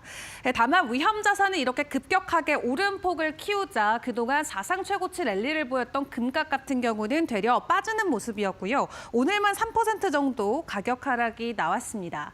그 가운데 WTI 또한 오펙 플러스가 증산 속도를 높이겠다라는 이슈가 나오면서 2%대 하락을 보였는데 오늘 시장 안에서의 변동성을 키웠던 이슈들을 만나보도록 하겠습니다. 먼저 트럼프 대통령의 선물이라고도 할 수가 있겠네요. 파월의 해임 이슈 그리고 무역 갈등 완화에 대한 내용들입니다. 파월 해임설 어제부터 진화에 나서긴 했는데 해고 의도 전혀 없다라고 이야기하면서 그럼에도 불구하고 지금이야말로 금리 인하를 하기 최적의 시기다라고 다시 한번 강조는 하고 있습니다. 금리 인하를 계속해서 요구를 하고 있지만 지금 시장에 큰 변동성을 키웠던 파월 해임과 관련해서는 그러지 않겠다라고 명확하게 시장에 이야기를 해줬고요. 그리고 시장 안에서 가장 중요하게 보고 있는 미국과 중국 간의 무역 갈등을 놓고는 중국 쪽의 관세를 아마도 절반 정도 인하할 가능성도 있다라는 내용을 전해왔습니다. 지금 145% 엄청난 고율 관세가 매겨져 있는데 50% 정도 수준으로 머물 수도 있다라는 가능성이 제기가 되고 있고요. 다만 중국의 입장은 미국과 동일하진 않습니다. 중국은 끝까지 싸우되 대화는 열려 있다라고 이야기를 하는데 지금 트럼프 대통령과 전망과 백악관 측에서는 계속해서 중국에게 손을 내밀고 있는 그런 모습들을 보여주고 있습니다. 중국이 이에 응하는 어떤 대응 조치가 나올지가 중요한데 어제 이어서 오늘까지도 일단은 강경한 이 반응을 계속해서 보이고 있는 상황이고요. 완화적인 조치가 취해진다라고 했을 때 시장은 더 크게 환호할 가능성도 있지만 만약 중국이 이에 대한 대답을 내놓지 않게 된다면 기대감으로 올랐던 시장의 변동성은 되려 더 커질 수도 있겠습니다. 그 가운데 간밤에 베이직북도 함께 공개가 됐습니다. 지금 연준은 어떤 생각을 하고 있을까요? 역시나 연준도 관세 그리고 불확실성에 굉장히 집중했던 모습이었습니다. 관세와 불확실성을 다시 한번 강조한 걸 베이직북 통해서 우리가 만나볼 수가 있었는데요. 지금 관세의 불확실성이 미국 경제 전반적으로 확산이 돼 있다라는 내용들이 공개가 됐고 특히 자동차 소비가 굉장히 많았다라는 부분에 연준도 집중을 했습니다. 자동차 관세로 인해서 이제 완성차 가격이 쭉 올라가게 되기 때문에 소비자들이 먼저 구매를 했다라는 데이터가 함께 확인이 됐고요. 그리고 외국인들의 관광객이나 소비 지출이 전반적으로 감소세를 보였다라고 했지만 경기 침체에 대한 우려감을 크게 키워가진 않았습니다. 그리고 경제 전망과 관련해서도 앞으로의 있을 관세 영향으로 계속해서 악화될 상황이다라는 내용을 다시 한번 강조하기는 했는데요. 다만 시장 안에서는 오는 FOMC 안에서 금리 동결에 대한 거의 확신이 있기 때문에 금리 인하보다도 동결이 진행이 되고 그 이후에 연준 위원들의 발언이 어떻게 나올지에 조금 더 집중을 해주고 있습니다. 계속해서 트럼프 관세와 관련된 불안감이 있다라는 내용들 공개가 되고는 있는데요. 정말 구체적으로 어떤 내용들이 또 전해질지 지켜봐야 될 것 같고요. 오늘 시장에서 전해졌던 경제 지표도 함께 확인을 해보셔야겠습니다.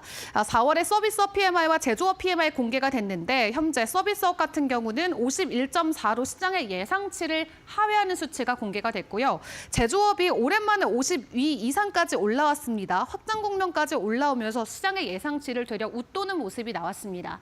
다만 관세 직전이기 때문에 관세 전에 최대한 많이 공장에 이 가동이 있었다라는 것을 생각을 해봤을 때 일시적인 데이터에 그칠 수 있다라는 것도 조금 체크를 해보시는 게 중요할 것 같고요. 3월에 신규 주택 판매 수도 전월 대비 7.4% 증가하면서 예상치를 상회했습니다. 오늘은 이제 기존 주택 판매에 대한 데이터가 나오게 되는데 어떤 가이던스의 변화가 있을지 같이 지켜보겠습니다. 자, 이외 주요 이슈들도 종목들로 함께 만나보도록 하겠습니다. 먼저 주요 기술주들의 내용부터 점검을 해보시죠. 테슬라 오늘 5%대 강한 반등을 보였습니다. 어제 일론 머스크 CEO가 이제 정치 활동 어느 정도 비중 줄이고 우리 브랜드에 집중하겠다라는 내용을 컨퍼런스 콜을 통해서 직접 전해왔었죠. 그동안 정치적인 리스크가 테슬라의 가장 큰 발목을 잡았었던 이슈였기 때문에 투자자들은 해당 코멘트에 굉장히 환호를 한 모습입니다. 다만 간밤 월가에서는 추가적으로 우려의 말을 여러 군데에서 전해오긴 했지만 그럼에도 불구하고 투자자들은 아랑곳하지 않은 모습을 보였고요. 5%대 가격 반등이 나왔는데 여기에서 이제 저가형 출시라던가 로보택시와 관련된 기대감이 이 주가의 펀더먼털에 좀 힘이 돼주는 모습들이 나와야 될 것 같습니다. 일단 간밤에는 5%대 추가 상승했다라는 내용 먼저 점검을 해보도록 하겠고요. 메타 같은 경우는 유럽 쪽에서 결국 과징금 받았습니다. 다만 우려했던 것만큼 큰 수준이 아니었던 거에 시장이 일부 안도를 했고 그리고 스레드에 본격적으로 메타가 광고를 도입하겠다라는 내용이 전해지면서 앞으로 추가적인 실적에 대한 기대감까지 올라갔습니다. 덕분에 과징금 이슈에도 불구하고 4%대 상승 마무리 지었네요. 또 다른 종목들은 어떤 것들이 있을지도 보겠습니다. 간만 반도체 관련주들도 일제히 올랐습니다. 엔비디아를 필두로 브로드컴과 AMD, 인텔까지 일제히 상승을 했고요. 특히 이 중에서도 인텔의 상승이 눈에 띄죠. 현재 20%의 직원들을 감원하겠다라는 내용이 전해지면서 개장 전부터 주가 상승이 나왔고요. 오늘 장중은 5%대 반등을 보였습니다. 24일에 본격적으로 실적 발표를 하는 만큼 실적에 대한 어느 정도의 영향이 가격에는 큰 변수로 작용될 수는 있겠는데요. 이 감원 소식과 함께 앞으로 이 회사 안에서의 구조조정 이슈가 인텔의 펀더먼털을 개선시켜줄 수 있을지 같이 지켜보시는 게 좋겠습니다. 그럼 이외 주요 일정들도 같이 점검을 해보시죠. 앞에서 말씀드렸던 것처럼 오늘은 기존 주택 판매 데이터가 공개가 됩니다. 그리고 매주 현지 시간으로 목요일 공개되는 실업수당 건수 체크를 해보셔야 될 것 같고요. 말씀드렸던 것처럼 인텔 오늘 실적 발표하고요. 그 외 빅테크 기업으로는 알파벳의 실적까지도 기다려보시면 좋을 것 같습니다. 자, 그리고 그 외 주요 이슈들 오는 5월에도 대거 준비가 돼 있는 상황인데 오늘 이러한 긍정적인 미국 증시 분위기 속에서 국내 증시도 함께 화답 화답을 해줄 수 있을지도 지켜보시는 게 좋겠습니다. 오늘 국내 증시의 분위기는 어떻게 흘러갈지도 궁금한데요. 미국 주식과 한국 주식 연결해서 그 연결고리 만나보도록 하겠습니다. 김시원 캐스터가 함께합니다. 네, 간밤 뉴욕 증시에서 주목해봐야 할 이슈들과 우리 오늘 국내장에서 어떤 영향을 미칠지까지 함께 살펴보겠습니다. 네, 첫 번째 기업입니다. 우선 아마존인데요. 아마존은 오늘 주가가 4% 가까이 급등했습니다. 그 이유에는 바로 트럼프 대통령의 관세 완화 발언이 있었는데요. 중국과의 관세의 절반을 인하하겠다고 검토하겠다고 밝히면서 주가 급등하는 모습이 있었습니다. 특히나 아마존은 대부분의 제품을 중국에서 수입해오는 만큼 이런 호재성 소식으로 인해 상승 흐름 보였는데요. 이런 아마존의 호재성 소식, 오늘 국내 기업들은 어떤 영향 미칠지 함께 살펴보겠습니다. 오늘 SKI, 그리고 포시에스, 그리고 웅진, 시큐레터, 솔트웨어 살펴보시면 좋을 것 같은데요. 오늘 아마존과 같이 수혜를 입으실 수 있을지 주목해보시면 좋겠습니다. 네, 다음 기업입니다. 다음 기업 인텔인데요. 인텔 역시 어제 트럼프 대통령의 발언에 맞게 상승 흐름 보였습니다. 중국과의 관세 인하 기대감에 상승세 보였는데요. 특히나 인텔 내부에서도 중간 관리자 20% 이상을 감축하겠다고 밝히면서 실적 부진 속에서 비용 구조를 재편하는 흐름으로 해석할 수 있었습니다. 이런 인텔 이슈와 관련해서 국내 기업들 살펴볼 텐데요. 인텍플러스, 원익, QNC, 그리고 PSK, AP 시스템 보시면 좋을 것 같습니다. 특히 인텍플러스는 반도체 검사 장비 전문 업체로 인텔의 공정 고도화와 품질 관리 강화 흐름에 맞게 수요 흐름 함께 체크해 보시면 좋을 것 같습니다. 네, 다음 회사인데요. 다음은 브로드컴입니다. 브로드컴 역시 기술주의 훈풍에 맞춰서 주가 흐름 올리는 모습 있었습니다. 특히 관세 완화 발언이 또 역시나 주요 흐름이었는데요. 이런 브로드컴의 상승세에 맞게 오늘 국내 관련주까지 살펴보겠습니다. 오늘 테크윈, 주성 엔지니어링, SK 하이닉스, DB 하이텍, 그리고 에이직랜드 있는데요. SK 하이닉스는 AI 서버용 고대역폭 메모리를 브로드컴한테 제공하는 업체로 오늘 간접적 수혜 연관성 있고요. 또 DB 하이텍은 파운드리 확대 수요에 따라 국내 중소형 파운드리 업체로서 수혜 기대해 보셔도 좋을 것 같습니다. 네, 그럼 다음 기업 살펴보겠습니다. 네, 다음은 보잉인데요. 보잉은 어제 1분기 실적에서 예상보다 좋은 결과를 냈습니다. 손실폭은 줄었고 월가 예상치를 뛰어넘으면서 어제 주가 상승했는데요. 이렇게 최근에 중국과 미국과의 무역 전쟁 속에서도 보잉 항공기 회항이 되는 일도 있었지만 좋은 실적을 내면서 상승세 보였습니다. 그럼 오늘 보잉과 관련해서 우리나라 항공주들을 살펴보겠습니다. 현대글로비스, 현대차, 그리고 항공우주 있는데요. 한국항공우주는 보잉과 직접 납품 계약이 있기 때문에 오늘 보잉과 밀접한 관련이 있을 것으로 예상되기 때문에 오늘 한국항공우주 그리고 현대글로비스 다 모두 주목해보시면 좋을 것 같습니다. 네, 그럼 마지막입니다. 마지막으로는 브리스톨 마이어스 살펴볼 텐데요. 조현병 치료제인 코벤피의 3상 임상실험 결과가 좋지 않게 나왔습니다. 효과가 있긴 했지만 통계적으로는 확실하다고 말하기에는 부족한 수준이었는데요. 그러면서 어제 주가 하락하는 모습이 있었습니다. 이와 관련해서 오늘 국내 관련주들까지 살펴볼 텐데요. 펩트론, 한올 바이오파마, 오름 테라퓨틱 살펴보시면 좋을 것 같습니다. 모두 다 비슷한 파이프라인을 가지고 있기 때문에 반사 이익을 받을 수 있는 기업들로 볼 수 있고요.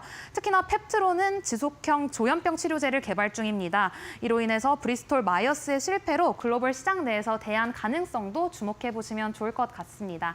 네, 이렇게 해서 어제 뉴욕 증시에서 주목해봐야 할 이슈들과 그리고 그에 따른 국내 기업들까지 살펴봤습니다.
머스크, 트럼프 행정부와 거리두기, 테슬라 4% 상승. 일론 머스크 테슬라 최고 경영자가 22일 내달부터 본업에 집중할 계획이라고 밝혔다.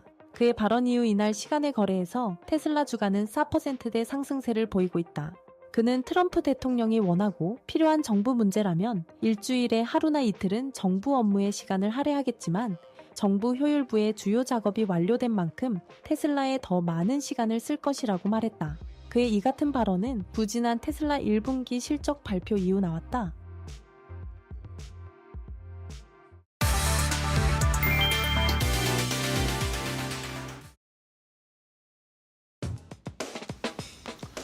네, 시청자 여러분 편하게 잘 쉬셨습니까? 4월 이제 24일입니다. 목요일이고요. 자, 오늘 이데일리 신문 좀 살펴보겠습니다. 오늘 이데일리 신문은 좀 특집 기사들이 좀 많아서 증권면이 오늘은 따로 없더라고요. 그래서 오늘 전체적으로 좀 업계 얘기 중심으로 좀 내용을 준비를 좀 해봤습니다. 일단 오늘 톱 기사는 중에 SK넥스트 HBM 시장 먼저 뚫었다라는 내용이 오늘 1면과 3면에 걸쳐서 나눠져 있습니다.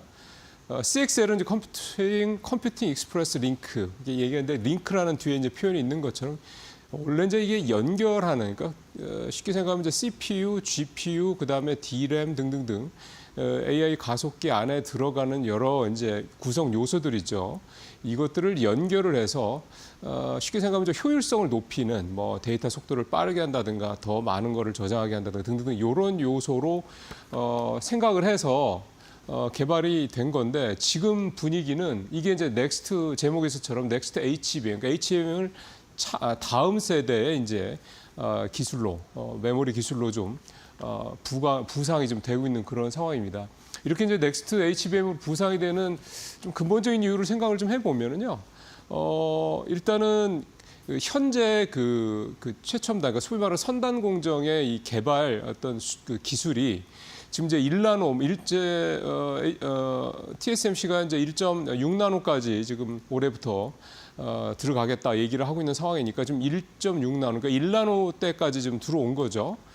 삼성은 아직 그 정도 2나노까지 정도 수준이고 이렇게 상황인데 1나노 이하로 이제 내려갈 때의 상황이라는 게 이제 지금 현재 반도체 제조 기술로는 이제 굉장히 좀 한계에 봉착할 수 있다 이런 얘기들이 계속해서 나오고 있습니다. 그러니까 이 회로 선폭 이걸 이제 최소 미세화하는 과정 그 공정도 이게 어느 정도 한계가 있는 거죠.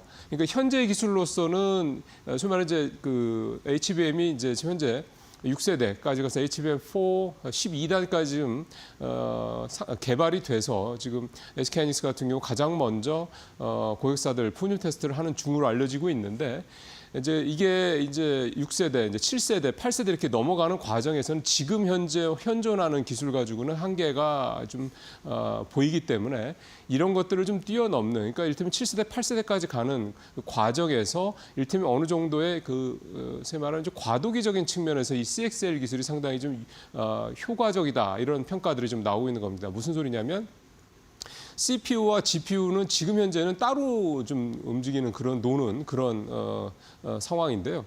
이 CXL을 갖다가 접목을 시키게 되면 CPU와 GPU가 갖고 있는 거, 이를테면 CPU가 움직일 때 GPU가 좀 노는 상황, 또는 GPU가 움직일 때 CPU는 쉬고 있는 이런 상황들에서 CPU가 움직일 때도 GPU에서 놀고 있는 이 공간들, 뭐 메모리 공간이라든가 이런 부분들을 활용을 하게 해서 전체적으로 이 어떤 지금 전체 AI 칩의 그 성능을 대폭적으로 좀 향상시키는 그런 기술이다. 그런 측면에서 이제 이 CXL 기술이 좀 각광을 좀 받고 시장 규모도 좀 굉장히 커질 것으로 예상이 좀 되는 겁니다. 표를 한번 좀 보면은요, SK 하이닉스가 좀 한 거는 이제 D램을 좀 만들어서 고객 인증 절차를 좀 마쳤다 이런 얘기가 좀 되는 거고 화면에서 좀 보십니다만 2.0 그 DDR5 기반 D램 모듈이 되는 거고 이게 이제 데이터 센터에 들어가서 말씀드린 것처럼 기존의 DDR5 램 대비해서 용량을 50% 증가를 하고 대역폭도 30% 확장을 한다. 저 대역폭을 30% 확장한다는 얘기는 기존의 이 선폭을 가지고도 30% 정도 선폭을 더 좁히는, 그러니까 더 길을 넓히는, 그러니까 고속도로가 이제 4차선이었던 거를 이를테면 6차선 정도로 더 확장할 수 있다. 그런 식으로 그렇게 되면 속도가 더 빨라지는 거죠. 데이터 처리 속도가 이제 그런 어떤 효과를 발휘할 수 있다. 이제 이렇게 좀 되는 거고요. 현재 2023년 작년 기준으로 사실 400만 달러니까 우리 돈 한 200억 원 정도 그 시장 규모밖에 안 되는데 이게 2028년 그러니까 앞으로 2023년 기준으로 5년 뒤니까 지금 2025년이니까 이제 한 3, 4년밖에 안 남은 거죠. 불과 3, 4년 뒤에는 160억 달러. 그러니까 23조 원이니까요.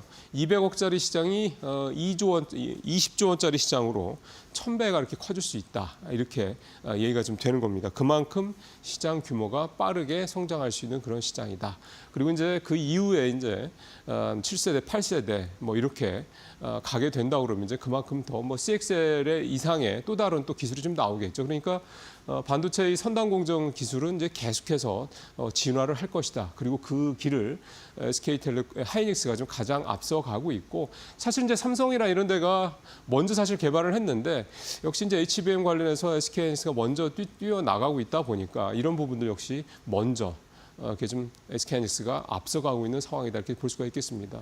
지금 삼성전자가 본격적으로 해서 6세대부터는 좀 SK하이닉스와 좀 제대로 경쟁을 해보겠다 이렇게 좀 준비를 하고 있는 상황 아니겠습니까? 좀 그런 상황으로 봤을 때 SK하이닉스가 또 한 걸음 더 앞서 나갈 수 있는 그런 기술 기반을 좀 마련했다 이렇게 좀 해석을 해볼 수가 있겠습니다. 그리고 또 이 CXL이 또 중요한 게 아직 중국 반도체 업체들은 여기 지금 아직은 근접을 못하고 있거든요. 그런 면에서 봤을 때 우리 반도체 기술이 중국과의 이 기술 격차를 지금보다 더 넓힐 수 있는, 더 멀리 떼어놓을 수 있는 그런 또 하나의 좀 어떤 그 기반 기술이 되겠다. 이렇게 또 긍정적인 부분도 또 좀 선택을 해볼 수가 있겠습니다.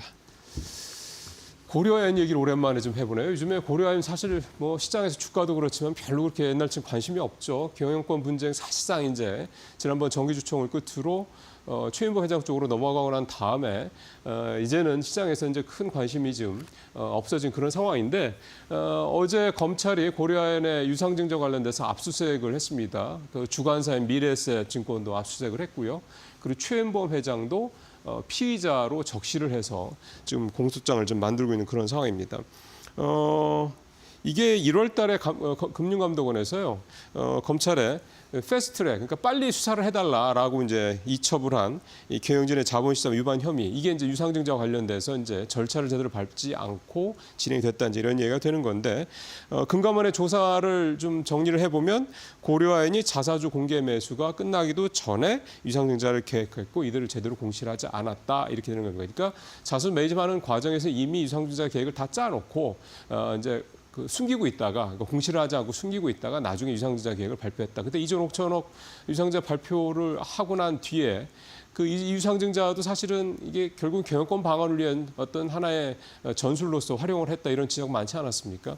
그것 때문에 이제 MBK 측에서도 굉장히 반발을 하고 했었는데 결국 이제 이런 부분들이 이제 금융감독원에서 고려아연의 유상증자를 수사하게 됐던 계기가 됐던 거고 조사를 해보니 이거는 여러 가지로 빨리 수사를 해서 결론을 내야 될 상황이 됐다. 그래서 이제 패스트트랙으로 이제 검찰에 이첩을 한 그런 상황이 되겠습니다. 미래에셋증권, KB증권도 같이 압수수색을 받았고 여기서 이제 불공정거래 행위가 있었느냐 이게 이제 결과가 나온다 그러면 글쎄요. 판도가 바뀔 수 있는 여부는 또 모르죠. 왜냐하면 이거는 분명히 또 고려아연 측에서 뭐 가처분 소송이라든가 뭔가를 걸어서 또 이제 지연 작전을 펼칠 가능성이 높기 때문에 어쨌든 최윤복 회장이 만약에 유죄로 판명이 된다 그러면 계속 CEO로서 역할을 하기 힘들지 않겠습니까? 당연히 그렇게 된다면은 이제 또 뭔가 변화가 또 생길 수 있는 여지는 있다. 이게 참 여러 가지로 무리한 그런 어떤 M&A 과정에서 벌어졌던 상황들이 이제 이렇게 후유증이 계속해서 뒤에 남는 거라고 좀 봐야 될 것 같습니다. 지금 고려아연이라는 회사는 비철강 쪽, 메탈 쪽, 재련 쪽에서는 사실 글로벌 넘버 원인 그런 기술력과 캐파를 가지고 있는 회사인데 이게 참 이렇게까지 멀쩡한 회사가 참 이렇게 저렇게 가치가 훼손이 되고 이게 좀 폄하가 되는 그런 상황들이 계속되는 게 좀 안타까운 상황이다. 이렇게 좀 말씀을 드릴 수가 있겠습니다. 네, 중국 본토 투자자가 홍콩 주식 3조 3천억원을 매도했는데 굉장히 이례적이다 이런 얘기를 좀 오늘 이데일리 온라인 기사로 좀 올라와 있는 내용입니다. 사실은 그동안에 이 홍콩 주식이 특히 항생테크를 중심으로 해서 홍콩 주식이 급등을 했었죠. 딥시크, 올 1월 딥시크 쇼크 이후에요. 근데 이제 홍콩 주식이 이렇게 급등을 하고 홍콩 주식의 자금이 대폭적으로 들었던 게 특히 초반, 뭐 지금이야 이제 해외 자금도 우리나라 분들도 많이 이제 홍콩에 투자하고 계십니다만 처음에는 이 사실 중국 본토 자금의 유입이 가장 큰 힘이었다 이렇게 볼 수가 있겠습니다. 그래서 지금까지도 계속해서 중국 본토 자금이 홍콩의 주식시장을 이렇게 부양을 하고 끌어올리고 있는 특히 이제 이 테크주들을 중심으로 그렇죠. 가장 큰 이유였는데 갑작스럽게 날짜가 지난 이제 19일이니까 며칠 전이죠. 3조 3,230억 원어치 181억 홍콩 달러인데요. 이게 3일 날이니까 올 이달 초쯤 되니까 이제 한 2주 가까이 시간이 좀 지난 상황인 거죠. 근데 이렇게 갑자기 특히 2주 전까지만 해도 본토 자금이 홍콩에 들어온 게 역대 최대치를 기록할 정도로 이렇게 자금이 들어오다가 갑자기 한 일주일 사이에 이렇게 자금이 빠져나가냐. 이 이유에 대해서 사실은 아직도 명확하게 판명이 되지는 않습니다. 사실 이거를 명확하게 어떤 근거를 가지고 해석을 하기 쉽지 않은 게 또 시장의 특성이기도 합니다만 또 홍콩 쪽에서 시장 쪽에서 나오는 얘기를 종합을 해보면 아무래도 이 관세 여파가 아니겠느냐 그런 얘기를 하고 있습니다. 그러니까 관세 여파 때문에 일단 중국에 대한 중국의 여러 가지 경제 상황이 지금 생각했던 것보다 더 좀 안 좋아지게 될 경우에는 결국은 자금을 회수를 할 수밖에 없는 거죠. 그러다 보니까 약간 좀 미리 선제적으로 본토 쪽에서 투자자들이 자금을 땡겨서 이렇게 좀 유출을 했다 이렇게 좀 볼 수가 있는 거고요. 또 하나 좀 생각해 볼 거는 중국 시장 자체, 그러니까 홍콩 시장이 아니라 중국 본토 시장, 이를테면 A주가 되겠죠. 이 본토 시장의 어떤 시장 안전판 역할을 하기 위해서 최근에 중국의 이제 공기업들 중심으로 또 민간 기업들도 동참하고 있습니다만 당국의 요청으로 대대적으로 자사주 매입이라든가 시장에 자금 투입을 하는 일들이 좀 벌어지고 있습니다. 일단 자기네들 돈으로 트럼프 관세 리스크에 따른 시장 충격을 완화하겠다는 거죠. 이제 그런 부분들 때문에 이쪽에서 자금을 빼서 본토 쪽 시장을 방어하기 위한 자금으로 활용하라는 전략이 아니겠냐 이런 해석도 좀 해볼 수가 있을 것 같습니다.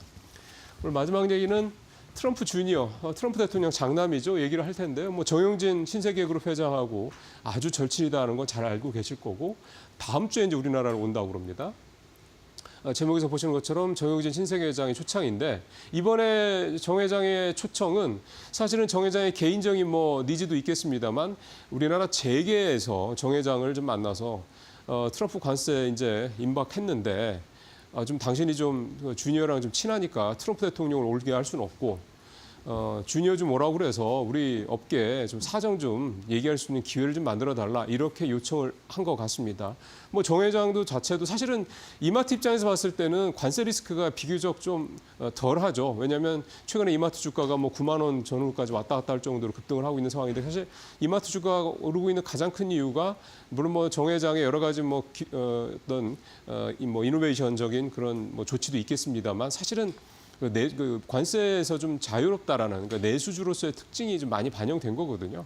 그러니까 그런 점들을 감안해서 정영진 회장 입장에서 때는 뭐 당장 본인은 크게 급하거나 이러지 않을 수도 있는데 이제 동료 그룹에서 이제 오너들과 서로 이제 모임들이 있을 테니까 거기서 이제 네가 좀 앞서 좀 도와다오 이런 얘기를 들었을 테고 그래서 정 회장이 흔쾌히 당연히 받아들였겠죠. 그게 비단 뭐 자기네 회사와 직접적 관련이 없더라도 주니어가 한국에 들어왔을 때 지금 관세 협상 이제 이번 주부터 본격적인 수사를 될 텐데 그 과정에서 뭔가 우리 기업들의 어떤 관심사들, 우리 기업들의 어떤 그 애로사항들 이런 부분들을 트럼프 정부에 전달할 수 있는 사실 뭐 아들만큼 확실한 통로가 있겠습니까?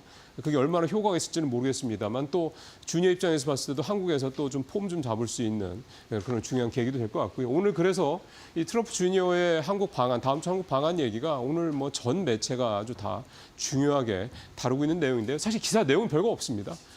온다 이 정도고 지금 딴 신문에서 나온 내용도 제가 좀 보니까 10대 그룹 쪽 관계자들과의 뭐 만남은 좀 예정이 돼 있는 것 같다 이런 얘기가 좀 나오는 거 보니까 아무래도 이제 10대 그룹을 중심으로 해서 특히 10대 그룹이 대부분 수출을 좀 많이 하는 회사 그룹들이니까 여러 가지 얘기들을 좀 들을 수 있는 기회가 될 것이다.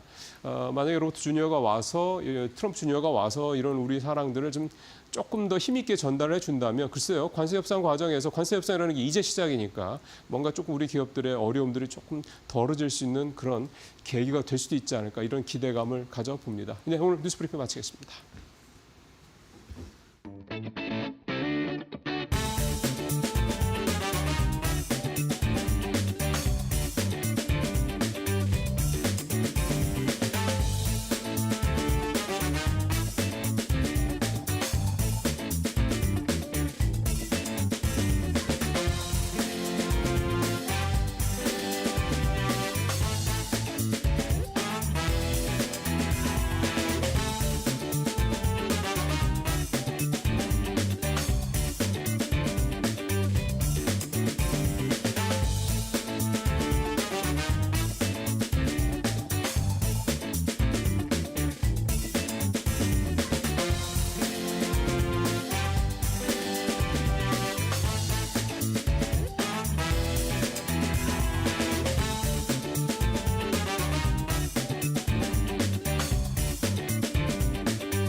네, 마켓 비하인드로 이어가도록 하겠습니다. 이번 시간에는 하창환 헤르메스탁 본부장과 이야기 나눠보겠습니다. 본부장님 어서 오세요. 네, 안녕하십니까.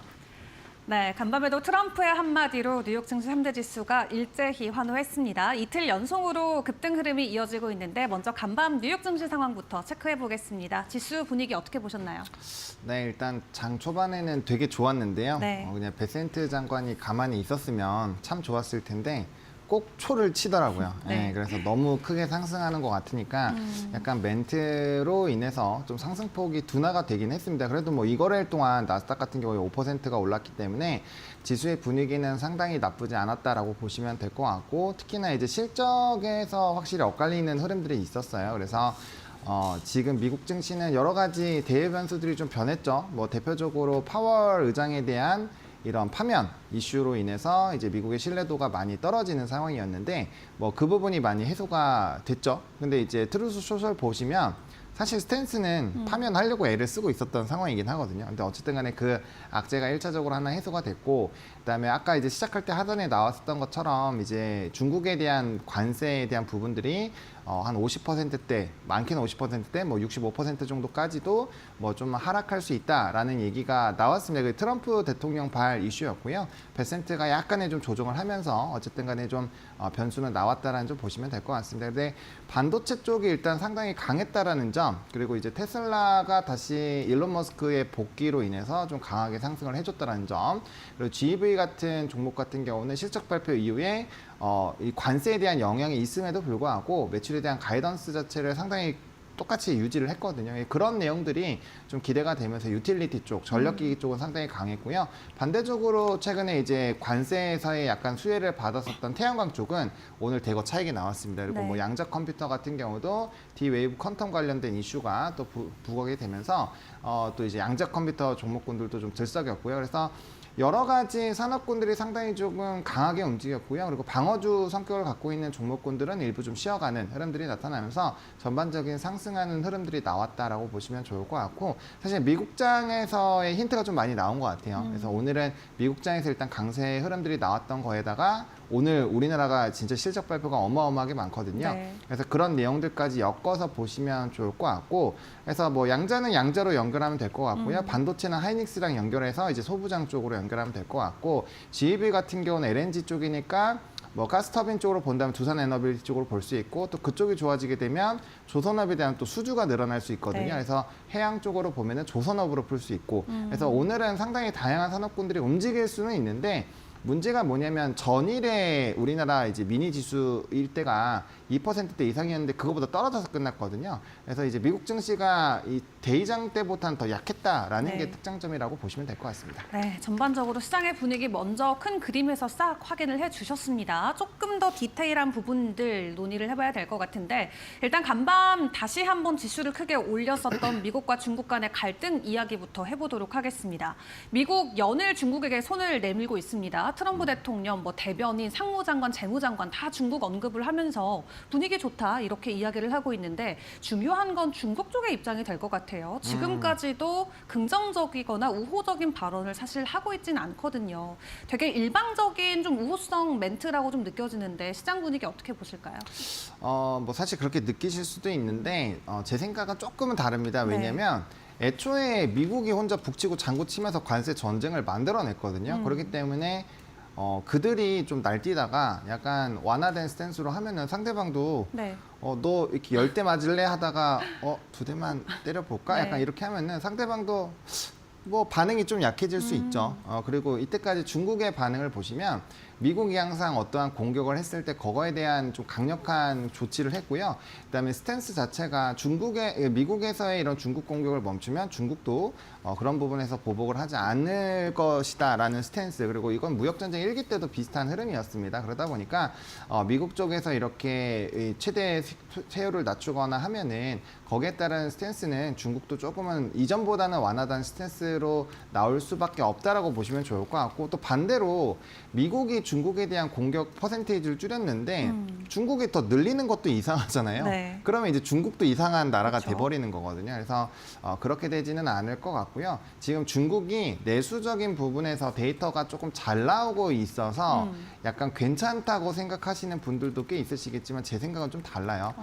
이제 중국은 5% 경제 성장을 무조건 유지를 해줘야 되는 나라고, 그게 안 되면은 정말 엄청나게 무너질 겁니다. 그러니까 지금 경기 부양을 엄청나게 강하게 하는 그런 부양책들을 내놓으면서 강제로 끄집어 올리고 있는 거지, 실질적으로 이게 뭐 신뢰도에 대한 문제는 있겠지만 유튜브에서의 이런 진짜 실제로 거기에 거주하고 있는 사람들이 올리는 유튜브나 이런 내용들을 보시면 사실 조금 취업이나 이런 내용들이 상당히 부정적으로 보이는 내용들이 꽤 많아요. 물론 그거에 대한 팩트 체크는 좀 해봐야 되겠지만요. 근데 제가 알기로는 좀 별로 좋지 않은 방향으로 가고 있는 건 사실이거든요. 그래서 내수가 그렇게 긍정적이지 못하기 때문에 수출적으로 영향이 크게 생기면 중국 입장에서도 좋을 게 하나도 없다라는 거죠. 그러니까 대표적인 예로 우리나라가 지금 10%의 영향밖에 안 받고 있잖아요. 근데 이번에 4월 1일부터 20일까지 수출입 데이터를 보시면 반도체 빼고는 다 박살 났습니다. 그러니까 엄청나게 영향이 큰 거예요. 그 10%가 적어 보이지만 10%는 매우 큰 수치입니다. 그래서 10%만 유지가 되더라도 힘든데 지금 50%, 60%잖아요. 사실상 100% 이상이면은 그냥 교육하지 말자예요. 그래서 그게 줄어드는 부분에서도 아직까지 퍼센테이지에 대한 부담감이 있어서 제가 봤을 때는 1기 때와 마찬가지로 협상을 최대한 하는 방향으로 진행을 하지 않을까라고 보고 있고요. 다만 이게 이제 플로우를 잘 이해를 하셔야 돼요. 베센트 장관도 금일에는 약간 이 찬물을 끼얹었지만 분명 그 전날까지만 하더라도 관세에 대한 이런 흐름이 오래가지 않을 것이다 라고 JP모건 비공개 투자자에서 얘기를 했거든요. 그러니까 스탠스가 분명 우호적이기는 한데 너무 과하다 싶으면 끊어주는 거니까 아직까지는 뭐 확실하게 엄청나게 얘기는 되지 않았다라고 보시면 될 것 같고, 또 중국 입장에서도 미국이 어떠한 발언을 할 때마다 반응하는 것도 웃기죠. 왜냐하면 이게 픽스가 아니잖아요. 50%로 딱 떨군다라고 픽스를 하면 거기에 따른 반응이 나오겠지만 그럴 수 있다이기 때문에 확실한 결과값이 나오기 전에는 약간은 좀 침묵할 확률이 높지 않을까, 뭐 이렇게 생각을 하고 있습니다. 애초에 미국이 먼저 시작을 하고 혼자서 이렇게 어떻게 보면 좀 날뛰는 모습을 보여주고 있기 때문에 중국이 뭐 일일이 다 반응할 필요는 없다 이렇게 말씀을 주셨고요. 중국 또한 미국과의 협상 쪽으로 분위기를 가져가는 게 이 해당 국가에게 좋기 때문에 그런 기조가 이어질 수 있다 일단 설명을 주셨습니다. 다만 중국이 뭐 유럽이나 다른 국가들과 함께 다자간의 무역 체계를 만들자라는 좀 내용들도 전해 오면서 앞으로 좀 분위기는 지켜봐야 될 것 같긴 한데 무역 관련해서 일단은 긴장감이 조금 완화되는 모습이 연일 나오고 있는 상황이고요. 두 번째로 최근 뉴욕 증시나 세계 시장을 흔들었던 이슈가 바로 연준과 파월 의장 관련된 이슈였잖아요. 해당 부분도 일단은 그럴 의도가 없다라고 확실하게 좀 시장에 말을 해주긴 했습니다. 근데 간밤 연준 베이지북을 통해서도 확인을 했지만 연준은 여전히 트럼프와 관세에 대한 불확실성을 굉장히 크게 느끼고 가는 것 같아요. 이런 이슈들 저희가 또 어떻게 바라보면 좋을까요? 이거는 뭐 지난주에서도 말씀을 드린 거긴 한데요. 파월은 사실 잘못된 말을 한 적이 없어요. 그냥 거의 대부분의 매크로 지표의 세부 내용, 그러니까 이제 수치만 확인하시는 분들은 이 부분을 굉장히 심각하게 생각을 하시겠지만 데이터의 세부 내용을 확인하시는 분들은 당연한 소리를 하고 있는 거거든요. 거의 모든 매크로 지표에서 관세에 대한 영향이 있다라고 보고서가 나오고 있어요. 네. 그거에 대해서 파월 의장이 얘기를 하는 거거든요. 그러니까 사실상 파월 의장을 레고할 이유가 전혀 없어요. 왜냐하면 문제는 자기가 만들어 놓고 니 탓이야 이렇게 하는 거거든요. 그러니까 사실상 그러니까 전일에 있었던 S&P 글로벌의 이런 제조업 지수와 마켓 그리고 서비스업 제조업 지수가 나왔잖아요. 그 내용을 세부적으로 살펴보시면 지금 서비스업 지수는 매우 안 좋아지고 있습니다. 네. 근데 미국은 지금 제조업으로 다시 돌아가려고 애를 쓰고 있는 거죠. 로봇이라는 게 있으니까요. 근데 이제 서비스가 매우 중요하거든요. 근데 서비스 쪽이 16개월 만에 최저치를 기록을 했습니다. 그리고 그 향후 1년 동안의 전망이 매우 안 좋아요. 이 스탠스가 유지가 되면 이건 결국엔 하드 데이터로 영향을 줄 수 있고 수석 연구자가 어떻게 코멘트를 쳤냐면 이렇게 되면 이제 경기 침체에 대한 뭐 흐름들도 나올 수 있는 방향으로 얘기를 했거든요. 네. 왜냐하면 당연히 가격 상승의 이야기를 하게 되고 그다음 소비에 대한 부분들 그리고 고용에 대한 불안감들도 전반적으로 얘기가 나왔기 때문에 사실상 데이터는 그 데이터만 놓고 보면 매우 안 좋은 데이터예요. 그래서 만약에 전일에 트럼프 대통령의 그런 멘트가 없었다라고 한다면 사실상 그 지표 발표 이후에는 증시가 하락했을 확률이 매우 높습니다. 네. 근데 이제 그런 안 좋은 데이터가 나왔음에도 불구하고 긍정적으로 갈 수 있었던 건 결국에는 관세에 대한 어떤 스탠스가 변화가 되는 것들을 보여준 거고 그러면 그 이제 원인 요소가 사라지면 그 다음번 데이터는 당연히 좋게 나오는 거거든요.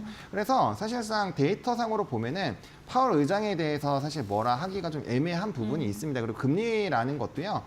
금리 인하를 할 수 있는 여러 가지 조건이 있어요. 경기가 진짜 안 좋아서 하는 것도 있고요. 물가가 이렇게 상승하고 특히나 원자재 가격이 상승할 때 금리 인하를 해버리면은 이거는 안 떨어져 효과가 없다라고 보시면 돼요. 그래서 그런 내용들이 있기 때문에 사실상 쉽지가 않고요. 그리고 만약에 해고를 한다라고 해도 가처분이라는 게 있습니다. 그래서 되살아나요. 그 쉽게 그렇게 막 마음대로 할 수가 없거든요. 그래서 사실상 이거는 이벤트일 확률이 높고요. 근데 그럼에도 불구하고 이렇게 좀 야기한 거는 저는 개인적으로 달러 약세를 일부 만들려고 하는 트럼프의 의도가 좀 있지 않았는가라고 보고 있고요. 사실상 이게 진짜로 진행이 된다라고 한다면 미국의 신뢰도는 저는 엄청나게 떨어질 거라고 생각을 합니다. 그래서 이거는 그 나라에게는 매우 안 좋은 거고 기축통화국이잖아요. 그 통화국의 지위를 뭐 금이나 여러 가지 부분에서 지키긴 하겠지만 이전만큼의 그런 신뢰도가 없다라고 한다면 기축통화국으로서의 지위가 매우 안 좋아지는 거고 그다음에 그 효과를 누리기가 어려워지기 때문에 저는 그런 방향으로 가지 않는 것이 당연한 거고 약간의 이렇게 좀 증시에 대한 좀 조절을 하기 위한 네. 그런 부분이었지 않나라고 생각을 하고 있습니다. 네, 알겠습니다. 지금 데이터만 놓고 봤을 때 뭐 파월이 크게 잘못한 건 없다라고 또 설명을 잘 주셨습니다. 자, 그렇다면 최근에 일단 있었던 이슈들이 일단락되면서 뭐 달러도 다시 좀 돌아오고 있고 주식시장에 반등도 나오고 있는데 이대로 셀 아메리카 현상이 완전히 끝났다라고 좀 안도를 해도 되는 건지 아니면 이것도 일시적인 상황일지 어떻게 보세요? 그거는 이제 상황에 따라 다른 것 같아요. 지금 증시에 영향을 주는 가장 큰 게 결국엔 관세인데 네. 관세가 해소가 되면은 세일을 할 이유가 하나도 없죠. 근데 만약에 관세에 대한 부분이 아까 얘기한 것처럼 연합하는 그런 스탠스도 좀 있었잖아요. 네. 만약에 그런 식으로 진행을 한다라고 한다면 그때는 이제 한 1, 2년 정도는 정말 엄청 고생을 할 수도 있습니다. 근데 그렇게 할 수가 없다라고 저는 개인적으로 생각을 하는 게 미국은 소비의 나라잖아요. 네. 그 소비가 GDP의 70% 이상을 차지하는 나라예요. 근데 그런 소비국을 수출을 하는 나라들이 없애놓고 과연 무역 수지가 괜찮을까라는 부분을 봤을 때 굉장히 힘들어질 것 같거든요. 그리고 그 파일을 다른 나라가 만약에 우호적인 스탠스를 가져서 단 한 나라라도 배신을 해서 만약에 네. 미국과 이제 전략적으로 다 열어서 많은 비중을 만약에 그 나라가 차지해버린다고 한다면 네. 이건 국가 경쟁력 자체가 완전 뒤흔들 수 있는 거거든요. 그래서 저는 그렇게 되기에는 상당히 어렵다라는 거고 그건 이제 미국이 100% 이상의 관세를 거의 대부분의 나라에게 해서 거의 그 궁지로 몰았을 때 어쩔 수 없이 대응하는 그런 부분으로 나올 수 있겠지만 지금은 스탠스가 그러진 않잖아요. 그렇기 때문에 그러진 않을 것 같고요. 그다음에 셀 아메리카보다는 오히려 바이 아메리카 얘기가 나올 것 같아요. 왜냐면 S&P 500이 PR 18배 이하로 떨어지면 계속 좀 기술적인 반등이 나오고 있습니다. 그래서 그때부터는 굉장히 지수의 매력도가 높아지는 구간이기 때문에 그때부터 막 뭐 특별한 이슈, 물론 이제 약간의 스탠스가 바뀌는 이슈가 있긴 했지만 그 뉴스가 사실이 아님에도 불구하고 주가가 안 빠졌다라는 거는 그만큼 해당 가격에 대한 신뢰도나 매력도가 높다라는 얘기예요. 그러다 보니까 저는 셀 아메리카가 엄청 연속적으로 진행되기는 어렵다라고 생각을 하고 있고요. 네. 물론 이거는 현재 상황이라서 그렇고 만약에 아까 말씀드린 것처럼 안 좋은 방향으로 가면은 뭐 당연히 물량은 나올 수 있다 이렇게 보시면 될 것 같습니다. 네, 지금 S&P 자체가 저평가 구간에 들어가 있기 때문에 오히려 매력적인 진입 구간일 수도 있다. 현재 상황 설명을 주셨고요. 자, 그렇다면 이제 오늘 중요한 건 우리나라와 미국의 만남이 될 것 같습니다. 어느 정도 서로가 가지고 있는 카드를 다 알고 있는 상황에서 어떤 내용들이 좀 구체적으로 전해질지 궁금한데요. 오늘 또 추가적인 상승에 우리가 포인트로 삼아도 될지 아니면 좀 우려감을 키워가야 되는 이슈로 볼지 어떻게 분석하세요? 일단은 이거는 어떤 결과가 나오는지가 굉장히 중요할 것 같은데 일단은 시장에서는 25%에서 이제 15%를 떨어뜨린 현재 네. 수준의 10%를 좀 유지하는 방향으로 가지 않을까라는 부분입니다. 그래서 만약에 거기에서의 퍼센테이지에서의 괴리가 나오게 되면 증시 안 좋을 확률이 높아요. 네. 그리고 우리나라가 그러니까 솔직히 좀 약간 협상이라는 단어를 쓰기가 어려운 게 그러니까 우리가 우선권을 가질 수 있는 게 별로 없어요. 왜냐하면 지금은 헤더도 우리나라 이제 헤더도 좀 부지한 상황이잖아요. 그러다 보니까 좀 왜냐하면 정책자가 바뀌면 당연히 그 이후의 스탠스들이 다 바뀌기 때문에 저는 엄청 우호적인 결과값이 나올 거라고 생각을 하지 않습니다. 그러다 보니까 저는 이 이슈에 대해서는 보수적인 스탠스를 갖고 있으시되 네. 만약에 너무 좋은 이슈로 해결이 됐다 그러면은 뭐 너무나도 좋은 방향으로 그냥 가니까 두면 되겠지만 일단은 요거에서 너무 긍정 회로를 돌리고 있으면 저는 좀 힘들 것 같아요. 그리고 뭐 예를 들어서 알래스카나 이런 이슈로 인해서 관련된 테마주들이 충분히 뭐 수급이 쏠리고 주가의 상승은 나올 수 있겠지만 과연 알래스카 부분에서 우리가 뭔가 강력하게 요구할 수 있는 부분이 있을까라는 부분에서 저는 상당히 회의적입니다. 왜냐하면 트럼프 대통령은 관세에 대한 압박을 가하고 그다음 현대차, 뭐 손정희 뭐 이런 회장들에서도 추가적으로 엄청나게 많은 자금을 투자를 받았잖아요. 그래서 네. 그런 요구들이 있어도 사실 거기서 뭔가 뭐 채찍 이후에 당근이 있나요? 없잖아요. 그러다 보니까 저는 일단은 가져갈 거는 좀 많이 뜯어갈 거라고 생각을 하고 있고요. 지금 시점에서는 얼마나 우리나라가 조금 적정선에서 합리적인 이런 가격대를 투자를 하느냐 네. 이런 것들이 좀 중요할 것 같습니다. 네, 알겠습니다. 일단은 조금 보수적인 관점에서 오늘 열리는 협상 여러분들도 지켜보시면 좋을 것 같습니다. 또 어떤 내용들이 전해지냐에 따라서 양국의 통화 가치에 대한 변동성도 나올 수는 있겠습니다. 최근 달러 인덱스가 100 아래선까지 내려가긴 했었는데 국내 기준으로 놓고 봤을 때는 원달러 환율이 1,400원대를 계속 유지를 해주긴 했거든요. 이제 무역 협상과 관련해서 추가적인 변동성이 계속 나올 수는 있겠는데 좀 어떤 변화들을 우리가 예상을 해볼 수 있을까요? 일단은 뭐 환율 같은 경우는 우리나라 환율은 저는 개인적으로 좀 쉽지 않을 거라고 생각을 합니다. 그러니까 네. 우리나라에서의 이 원화가 좋아지려면은 핵심적인 건 하나예요. 무역에서의 데이터가 좋아져야 돼요. 그러니까 수출입 데이터를 딱 열었는데 15개 품목이 왜 다 올랐지? 이런 얘기가 나올 정도가 돼야 원화 가치가 상승을 한다라고 봅니다. 왜냐하면 지금 달러 인덱스가 108에서 90대까지 떨어졌었잖아요. 네. 근데 원화 가치는 안 빠졌다라고 보시면 돼요. 그러니까 우리가 1,400대 초반 현재 수준에서 있다가 이제 탄핵이라는 이슈가 생겼고 그런 이슈로 인해서 정치적인 이벤트가 있었잖아요. 그래서 환율이 불확실성으로 인해서 1,400원대 후반까지 갔다가 그 이슈가 없어지니까 다시 그 자리로 되돌려 왔잖아요. 근데 그 사이에 달러의 가치는 거의 10%가 빠졌거든요. 그럼 우리나라의 원화도 1,300원대로 원래 들어가야 정상이에요. 근데 그럼에도 불구하고 원화가 약한 이유는 우리나라는 내수는 매우 힘듭니다. 왜냐하면 내수가 원활하게 진행이 되려면 기본적으로 인구가 최소 1억 이상은 있어야 돼요. 1억 명 이상이. 일단은 그 기준점 자체가 안 됩니다. 그러니까 일본이랑 우리나라랑 차이가 많이 생기는 게 일본은 인구가 1억 명이 넘잖아요. 네. 그러다 보니까 내수로도 충분히 버틸 수가 있는데 우리나라는 내수로 해결이 안 돼요. 그리고 수출로 거의 다 가져가는 상황인데 수출 쪽에서 반도체 빼고 나머지 품목이 다 막 두 자릿수 이상씩 급락을 나오면 당연히 우리나라에 대한 가치가 안 좋죠. 그러면 우리나라 경기가 안 좋은 상황이다 보니까 원화가 상대적으로 강세 흐름을 가지기가 너무 힘들다. 그리고 우리나라의 수출 유력 그 지역이 세 군데가 있어요. 유럽이랑 중국이랑 미국인데 그들이 전체 수출입 데이터의 절반 이상을 차지하거든요. 근데 지금 미국이랑 중국이랑 싸우고 있고 미국에서 10%만 맞았는데도 불구하고 대미 수출 크게 줄었잖아요. 근데 만약에 우리 중국에서 히토류로 우리나라를 제일 먼저 처음 저격을 했는데 만약에 미국에서 우회 수출하는 거 막는 것처럼 중국도 우리나라를 통해서 우회 수출하는 걸 막는 스토리로 가버리면은 중국에서의 데이터도 안 좋아진다는 거죠. 그러면 우리나라 경쟁력이 쭉쭉 떨어지고 경제 성장률이 쭉쭉 떨어지는데 과연 그런 상황에서 좋은 성과가 만들어질 수가 있는가 원화라는 부분에서 저는 그거는 굉장히 힘들다 이렇게 생각을 하고 있습니다. 네. 자, 그런 가운데 오늘 SK하이닉스의 실적 바로 공개가 됐습니다. 1분기 영업이익 7조 원 이상이 나오면서 시장 예상치를 상회하는 수치 공개가 됐고요. 전년 대비는 157%의 상승을 보였습니다. 매출액 또한 전년 대비 40% 넘는 이 시장의 예상을 뛰어넘는 긍정적인 실적이 나왔네요. 그렇다면 네. 오늘 반도체 관련주들 기대를 해봐도 될지 SK의 앞으로의 미래는 어떻게 될까요?